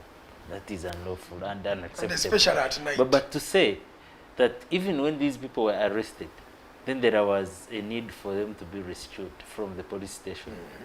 What does this mean now to the rest of the people? It means that it's either there is something they want to hide from the rest of the people. You know? Because if these people are arrested and are arraigned before court, it means there is some piece of evidence that will come out on either who sent them, they were working under whose orders, they were reporting to which person, and you know, there is a clique that is being built from one person to another to another. And to break all this chain, the best way was for these pharaohs to come and rescue them before they can shame everybody and give out the information. Why do we call it rescuing them? Let's say breaking them out of prison. The way they did was when you say rescue, no, you broke out a prisoner from prison. No, that's the word I'm using. That's the word I'm using. That's the word I'm using. And you can also use your own word. I used the word breaking out of prison because it was actually a prison break. It was not a rescue mission. Actually, broke some people out of prison. And a prison is a designated area by the state. It is. But in this sense, I'm saying that yes, there is some information and there are some people maybe they are trying to cover up for. And keeping these people in the police cells would be dangerous to the rest of the people behind that clique that staged the roadblocks first and used the arms of the government and of the UPDF for their own personal gains. You get? Yeah. So it means that to remove all that scuffle and all that information in the public, cut the information flow was to make these people escape out of the prisons? Because if they escape, then who would you now parade before courts to give this evidence that Edgar was behind this attack, and maybe after the road broke, we would report to Farida and the rest? But now they were trying to break the chain. They have them. But they already have them. Now they have them, but after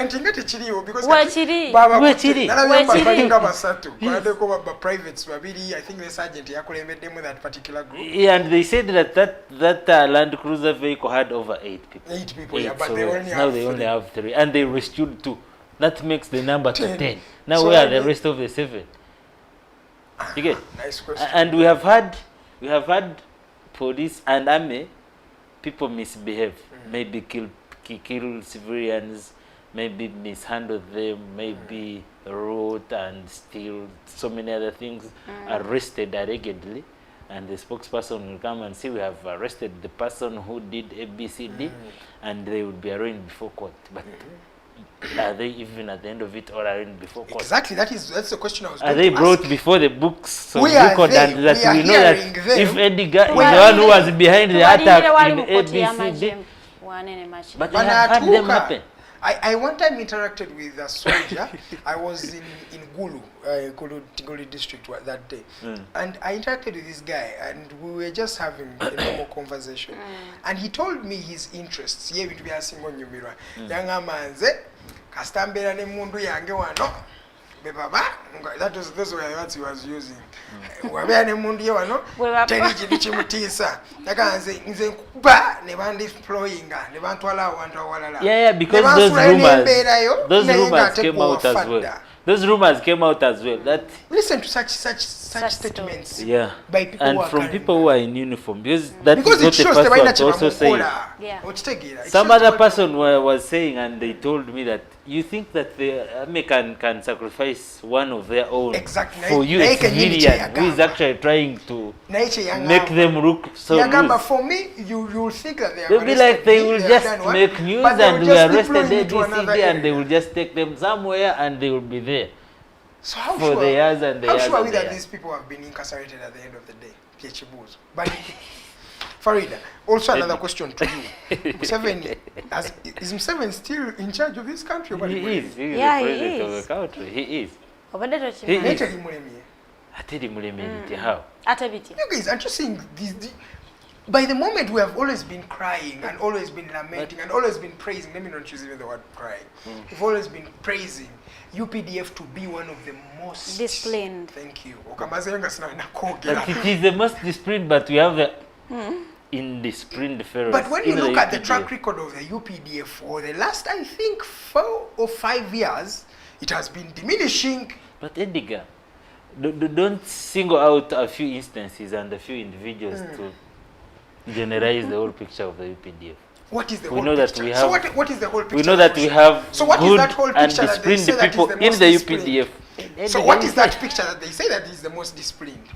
Because we have quite a number of armed men in the UPDF who are disciplined. yes, they may Very be there, disciplined. and I've not said they are not there. But when you look at the bigger picture, what is This the is the small picture. This one's coming You're out. looking at the small picture and a few numbers, singled out numbers. Look for let's look at the track record of UPDF for the last, I think, 5-6 years. In 2017, wasn't it no, let me not put it on the UPDF because they did not enter parliament because they are not wearing uniforms. Let's talk about They the were people it who in have uniform. the people who have been wearing uniforms have beaten journalists in the last 5 years. Yeah. The disciplined force has been behind that. The disciplined force, it is taking these things right now, right? The disciplined force we're having in Somalia shooting other colleagues, right? Those are individuals. Yes, they're And individuals, the but what do these individuals Edgar, it's as if you want to be. Okay, let's talk about the Kabanga. No, kuba Okay, muna guys. mawulire Let's talk muno. about And they will say that the all journalists are the out there and- November 18th deaths. You remember the people who were shooting guys. Weren't they wearing uniforms? But we had civilians also. We used to, we had still have- civilians also let's hammer talk the about- armed let's- men. Let's also talk about Tuwagala wa mawulire Edgar. let's talk about the people who are tortured, people who are kidnapped. Kidnaps are like kidnaps. Who are the biggest perpetrators of these things? But do you think that the whole Let me give you the last UPDF example. Let me give you the next example. when they came, when this place was raided, who raided you? Because both of you were there. Military. Military and the UPDF. So, ladies and gentlemen, how do you convince me that the UPDF, okay, let's say the UPDF character is not diminishing at the end of the day? Is this the same force that we can candidly say is the most disciplined force in Uganda? But there are always apples or bubi mobile chimu. That's the problem. But just ndoza tebashitese obaba findings okusingling out these bad officers. And some of them are singled out and wrote books of record and punished at the end of it all. Some of them. And that doesn't mean that the whole picture of UPDF should be tainted with bad faces and bad people. No, but when you fail to really put, because the president has come out and has talked about these things, but they still continue. Is the president still having the power today? Did he you want to check his talking? Power? Because it is another thing to talk and then act. No, but wait, let me tell you, he is not speaking as Kaguta just. He's speaking as the chief of the commander of but when you forces, speak as Kaguta and then commander in chief and all when a that kind of speaks, stuff. When a president speaks, he's speaking low. When your boss gives you a request, your boss is actually ordering you. Seeing a president yavayo nalaga example nakwata abali bakoze ekikyamu n'abapunishinga then others will see ne bagamba omusajja ennaku zino ebigambo byabitegeeza but he simply speaks talina kirala kya kisukaka kyakola navayo n'aba protecting and okuba protecting did you hear him nga protecting abakorrupt officials but at least they invest here at least they keep the money in the country. Because if people are doing contrary to what the fountain of honor is saying and they are doing it without any fear. Noze Edgar ngamba chewali mbuziza is President Museveni akiriziganya nebigenda maso bata akiriziganya nabyo.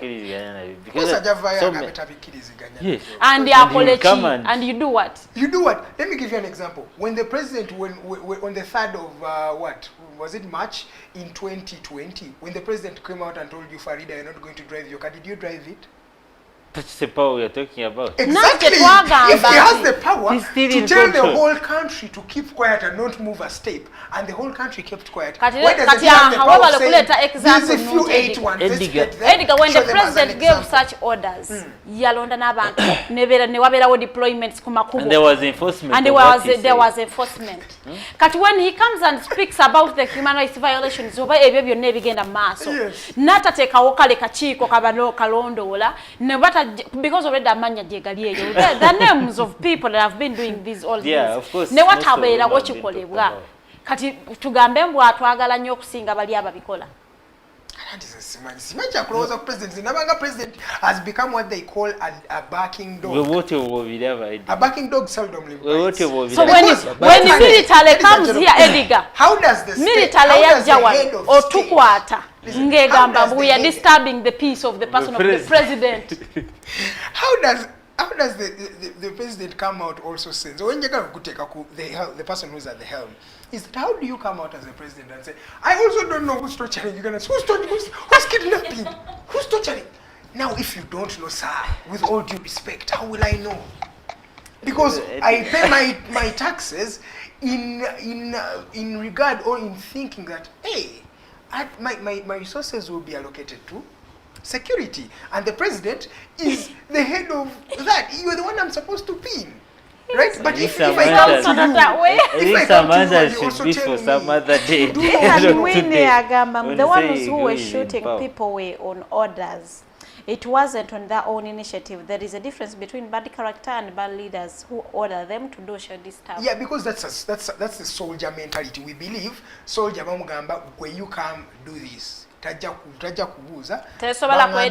Bangambe come to Digitalk, carry everything that is there, even the camera and the naye waliwo abeetuma okujjako nga okunoonyereza kubaddewo ne kulaga nti these officers were under orders of a certain general. Nze sijja kugamba mbu they were under orders. We cannot conclude. Okay, let's wait for those recommendations, but they really let us wait for the investigation. The investigations really yields results. And it's our continue asking for them and demanding for them. Is there another comment? Because I also want us to go to another story. Ono mukulu muwonga agamba ejali emirembe kati gyafuuka mirembe. Lawlessness in the country, this can't happen in Rwanda. We have had soldiers also misbehaving in Rwanda and kill civilians. The only difference is that Rwanda's media is regulated. Uganda Rwanda publishing a story. Exactly. But a few things leak. You don't just wake up and publish a story. And people who talk about Rwanda. Rwanda is also another country that is there. Rwanda is the difference with Rwanda and Uganda. At least Ugandans have maybe, let me say, the leeway to come out and just talk about some things. If sometimes it's sarcastical, social media, but I'm telling you, the Rwanda as a country is also just silent. And being quiet does not mean people are happy. They are just quiet. It does not mean the status quo is out of options. No, it's not because they're out of options. It's because they have seen what it means to really go the rogue way. Era kyo kano kyatera okubanga ayogerako wano nti ebintu ebimu tuleme kubanga tubigendamu nnyo oba tetwesiba ku bintu bya violent means because Rwanda learned its lesson. Yeah. Close to 1 million people passed on in that particular way. So they don't want to see that again. It's the same story that we had prior to the birth of the Katos, the 90s babies, these ones. Chovola banti abakulu bannauganda abakuze mu myaka. Look at your parents. Bw'obagamba opposition agana imuleko omusajja mukama teri afuuka. Because for them they have had a fair share. So but we have these millennials, the genesis of this world, who think they are babera ku live fe batuwe mundu. You guys, one time, when I realized about millennials, but Genesis teenagers, we are with a friend of mine. This guy is having a gun, and he's like, "I know my rights," and I'm like, "You girl, no, I know my rights. I know I'll call my father." The guy is having a gun, and you think about calling your father. I'm like, just keep quiet. By the way, Genesis and millennials, learn how to deal with the police or with anybody who has a gun. Because when you start talking about your rights, I know my rights. So, but the journalists, the young people of today, and more of 79% of people in Uganda are young people. They don't know these things. Please learn the etiquette of dealing with a person in uniform. If you can, avoid, even if the police station is there, walk this side. Don't even get close to someone with a gun. I'm telling you, if you can. Any more messages? Over to Gende Ensonga. Ndaba FDC official page efulumiza statement naye setumanyi oba Lukwago yagyogereddewa. Naye ngegamba I have never met Saleh in my life and never even shaken hands with him. When people are dirty, they always want to make you also look dirty, and that is the irony. What amuses me is they think that to bring down Lukwago, let's create a picture of him being close to us. I have not heard that story. Maybe. When did you today morning? I guess. Let us think. Quoted from Morning Breeze this morning. Yeah, maybe if he has it can't be true before we came here. If he has come out to do that, then the fact is Saleh has died in his own movie. No, now the fact remains was the cheat from Saleh. If he says that, then, what does the cheat say? The cheat says after that, if he doesn't apologize, he will withdraw. Now and it is clear that he has not apologized. Let us wait for the withdrawal. No, kati omuntu wano agambira nti osanga omuntu omu yali amanyi enkola ya Saleh najiyingiramu because amanyi nti Saleh cheats. Najiyingiramu in the same module naye nawandika cheat na forging omukono gwa Saleh, then maybe katuvayo katulinde kati buli kimu kijja kuvayo and we shall get it's clear. It's clear. Elias Lukwago has never met General Saleh, has never even held his hands. That is according to him. Let us wait for Saleh's side. Saleh won't mention. If Saleh was true, we shall see something because over in that office soon. Very, very soon. A story in Bannauganda. Is there a message? Now, Mkulu Mwina Gamba, Rwanda's media is not regulated, it is stifled. Okay. Whatever one you want By to the way, give thank it. you so much for everybody who's watching, and thank you for contributing to this particular discussion. The next point of discussion was tunyumyako beba MPs bagaye balina okukola ku mateeka agenda okulungamya road accidents. Obubenje ku makubo balenzi n'omuwala nzaga bayita boya gentleman and lady. Accidents zifuusa accidents mu ggwanga. Abantu ndowooza abakunukkiriza mu 100 be bafiiridde just mu New Year's Eve. Kuvanga nga 28 paka nga 4 that time. Over 100 people. And try to go about border if a single rate accidents. You know, I had to two times of border is bad. And in fact, borders have been the victims of these accidents. Yasembe wano mu ggwanga yabadde gulu abantu 18 ne bafiirawo ya Camden Road. Then endala yabadde ya bannauganda basatu bafiiridde Lwakaka in Kenya. That was yesterday about 1 Saturday kile kikeesa Sunday abantu basatu abannauganda bafiira mu bus eyo. Accidents zino ziva kuki ye police egamba abantu reckless driving and over speeding nate boba MPs mu ndaba yaabwe enguudo zino bagamba mbumbi kyekisooka ate entono nnyo nti omuntu aba asala ekipotolemu n'agwa mu mmotoka eri eyakusaidia ekyo kituufu nnyo. Is that the real genuine reason? It could be it may not be the minor reason, but it's part of the reasons. Obukubo bwaffe mu Uganda wano naye butono. Yes. Butono ate bw'osanga omuyigya nga baŋŋamba mbu gwe genda ovuge abali ku kkubo bajja kwegendereza. Osanga omuntu n'atakwegendereza n'akugwamu bugwi. Kituufu amakubo gaffe mabi. Mabi olaba na Entebbe Express. Yes, surprisingly etandise okugyamu ebinnya. Batandise okuziba. Yes, Isn't that the most expensive road in the world? Most expensive road erimu ebinnya kati batandise ogiziba. Okujja nga bakuba ebiraka omanyi ye enkola yaffe wano Uganda. Mujja ne mukuba reaction they say I'm partisan. When I say we have a reactionary government. You can imagine olaba express ebera bwe. And when you realize they say ate ne kyewuunyisa nnyo nti the thing has been opened I think in 2 years ago. Ate waliyo abantu abatagikozesa na kugikozesa. Yes, nga bo talina 5,000 za kusasula ku ttoola. Agambe abantu abakosa gundi eyo bantu 1,200 1,200 cars use that road every day.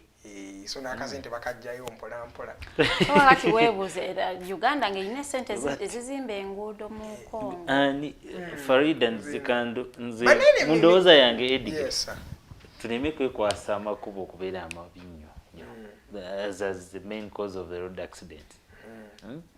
Kubanga tulina amakubo aga like nga tegalina binnya ebyo, so that somebody will give an excuse. No, that somebody will give an excuse.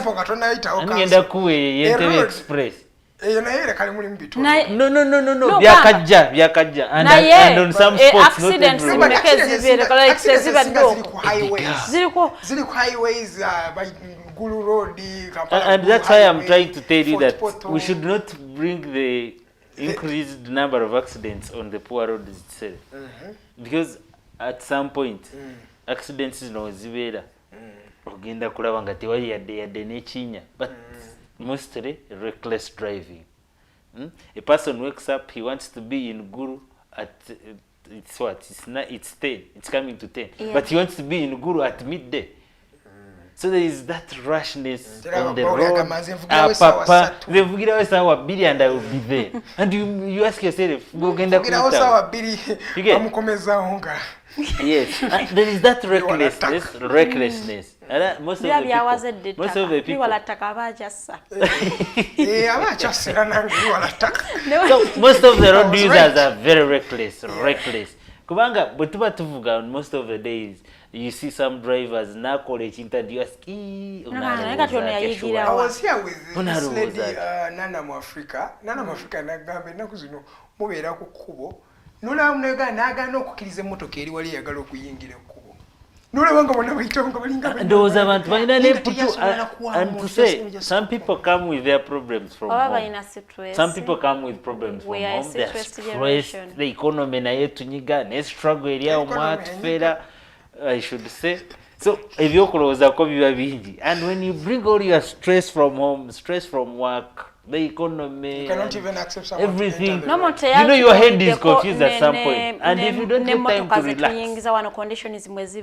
yes, if you don't get time to relax, basi take 100% tax. yeah, basi take 100% tax. Na izari mugwanga bali bazasigara mungazi. Ate nechira ediga. Most of the people kastoyiga kusimbula. Kastoyiga kutereza. Kutereza no simbula. People know how That's to the end move of your cars. life. People know how to move cars. Not to drive. People don't know how to drive. You by get the way. because recently I was discussing with a colleague. They had gone to Mbarara during the Christmas season, and they were there and they had fun. And when they were coming back, nebavuga emotoka nechamuka along the way, just a few kilometers from home. Nemubuza, but how do you even drive the vehicle for that long journey, and you cannot park before you come back to check if there is water, if the oil has reduced and the rest. Ateka tizebyo bimanyi bikwatira ko. Ngenda jiwa makanika yagenda bikola. They are moving cars in the city, they are not driving at all. But sometimes motoka. You get so people, I think they are not even, they lack knowledge, basic knowledge on how to look at their cars. But who certifies these people? Because by the way, we are in a country, Farida, where people get driving licenses. We are in a country where somebody will call and say, driving permit he has never even stepped in Ediga, we are in a condition where Ediga will sit here at office and call and be like, no mwana permit. That's what we are talking about. We are not also taking care of ourselves and our lives. But also the system should thrive. I take it in Nakus no button so tighteninga. The challenge is we're tightening button so test. It's mandatory. You're not getting a driving license without parking a car. It's mandatory. They are saying it's mandatory. Mandatory to a few. No. To a few people by the way. To a few Ediga. For me, why I think because when I find your driving license by then. Serve kinda for a test. That's the truth. The people who are getting the driving license, all of my friends, they have to first go, they park. The only challenge that is coming in driving the car around or testing is that bakusura gundi intentionally. So when will they make you a perfect driver on that road? He will sit with you in the car. Akukamba okole ekintu bw'okikola agambe nga tokoze kino. For example, you can sit n'ovugirawo, right? Nagavuga kati gweotula n'ovuga tewasiye seat belt. Okitegeera? They have also started using it as a means to exploit Ugandans, which is just the normal character we have.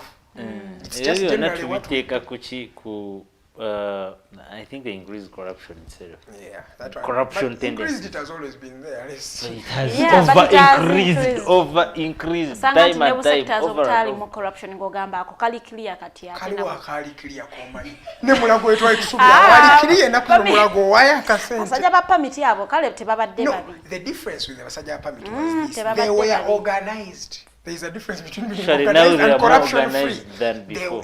Now they have not been there. They are new offices. Even where you get your permit from, there is a lot of organization. At least how they watch a living on Mtawani wa Gund. The passport, the lines and the rest. And then Katobuzibuva wali ku testing before you get to Sanzon wali ku passport officers. Manyi wagenda ka kuitana affairs nga wali wa kulinze nagamba leta zino some guys told my 250k to work on my first passport. Did they work on it? I will never forget. Did they work on it at the end of it? They did. So I went to Naline to Ranga passport office. By then I was in senior 6. I am doing my senior 6, but I have to go to learn that thing. So I go. No, mtagumikiriza. You know, Uganda is nothing to tugumikiriza. Ediga, naturally, nafa bana Uganda basinga tetugumikiriza. Don't have that time to wait. To wait for the whole process to be followed. Isege. Kati kuzanga Ediga nongamba mpe mitwale 5 nze nkwangwizeko. Then why would I waste my time? But NPC was out to ekirala nti most of the accidents we've had, in fact, the police had a chogera that most of the accidents we have are head-on collisions. Yeah, head-on. So does that speak of the road into Olugudo Lutonongono to some point, yes, it can be true, but to another point, recklessness of the driver. There is like a video that was making that was trending on social media. Oliavuga basi anabasabazi mwebali and he had his karo and chicken steering area. You know how they eat karo? Yes, like no in a cosot. And he's eating, he's driving, and the passenger behind is recording a video.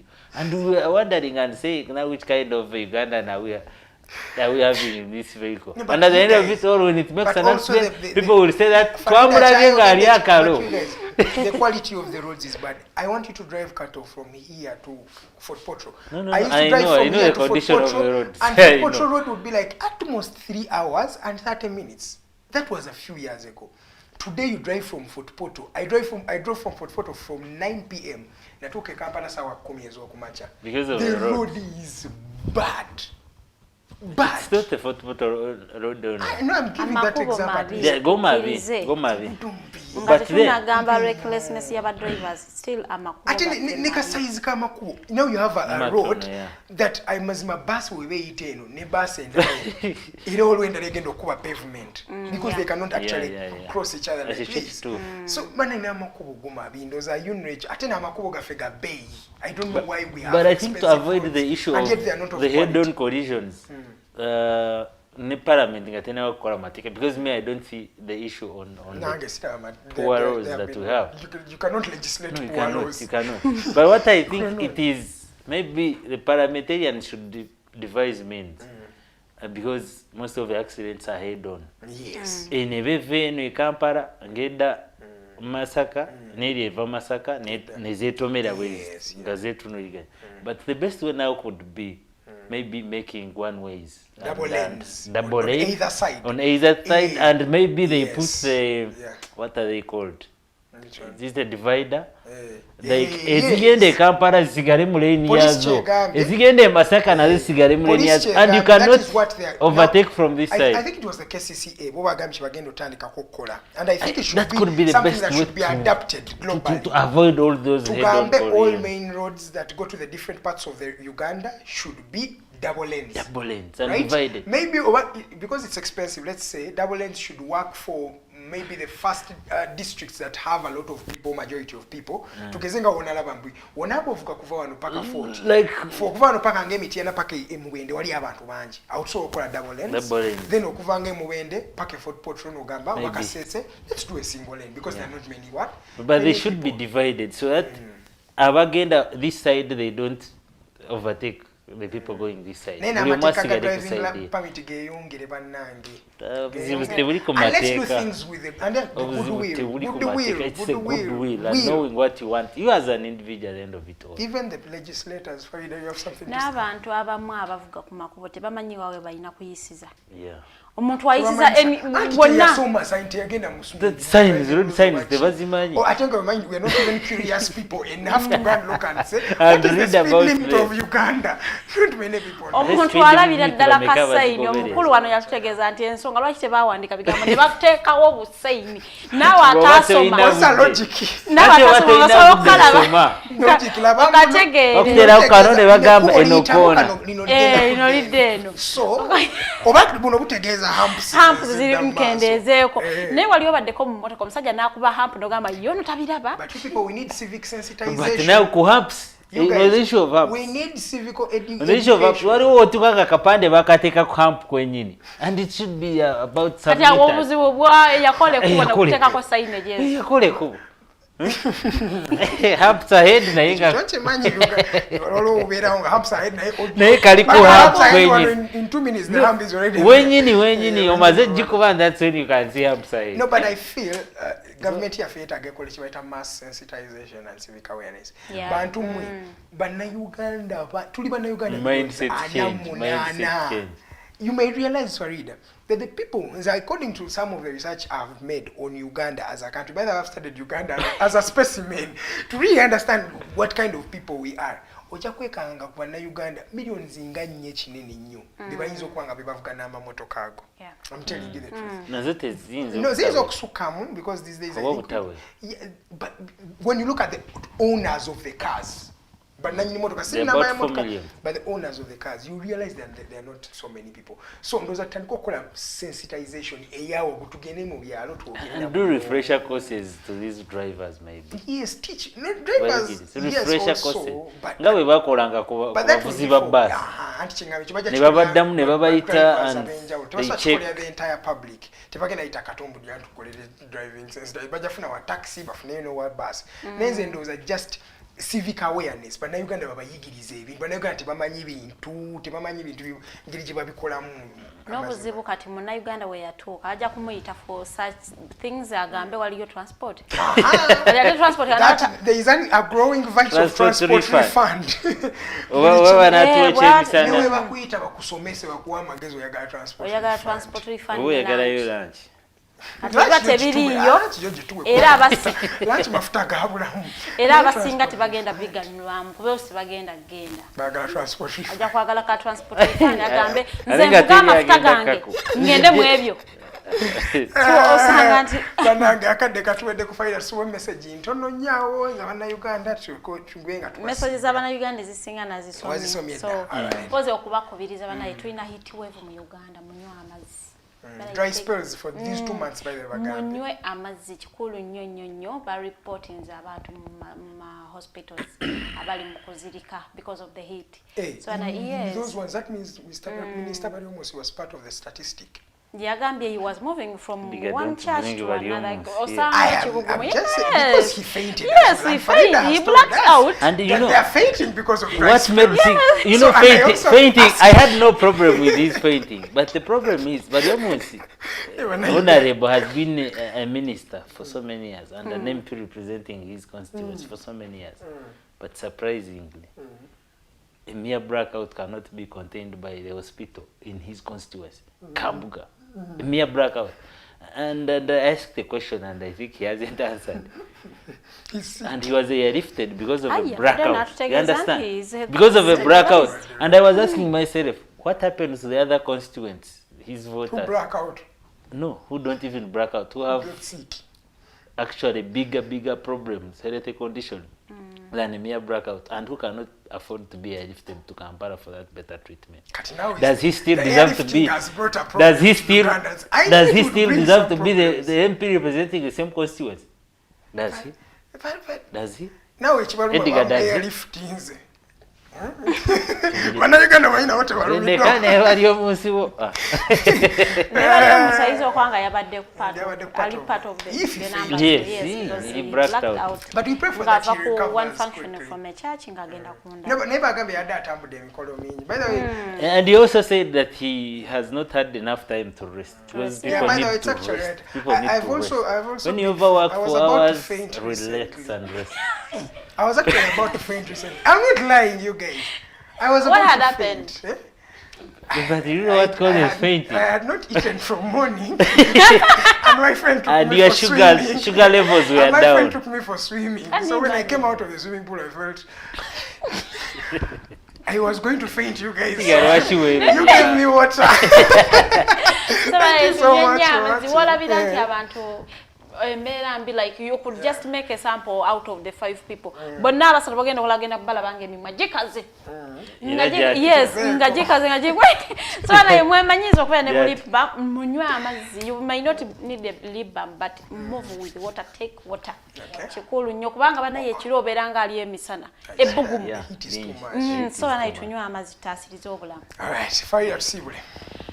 Mwebale kulaba mwebale commentinga okuva waliwe twatandikidde paka ne tuwunzikidde show yaffe olunaku lwa leero enkya ku ssaawa ze zimu tugenda kubeerawo n'omukulu Edgar n'omugenyi waffe gwe tunaba tufunye nkoze n'omukyala Teritenjo Nabukera ku kamera ate omukulu Arnold Mukose yali mu control room. Mwebale kola betukoze nabo ate namwe abatulabye mwebale kulaba mwebale commenting. See you osawe mu nga muli n'omukulu Abdul Latif ku hotline.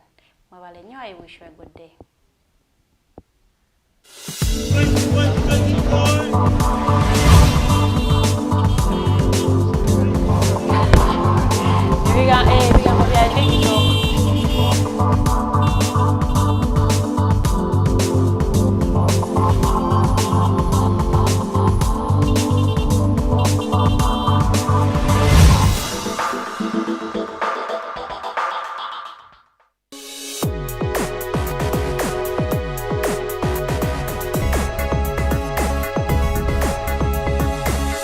The Alternative Digitalk.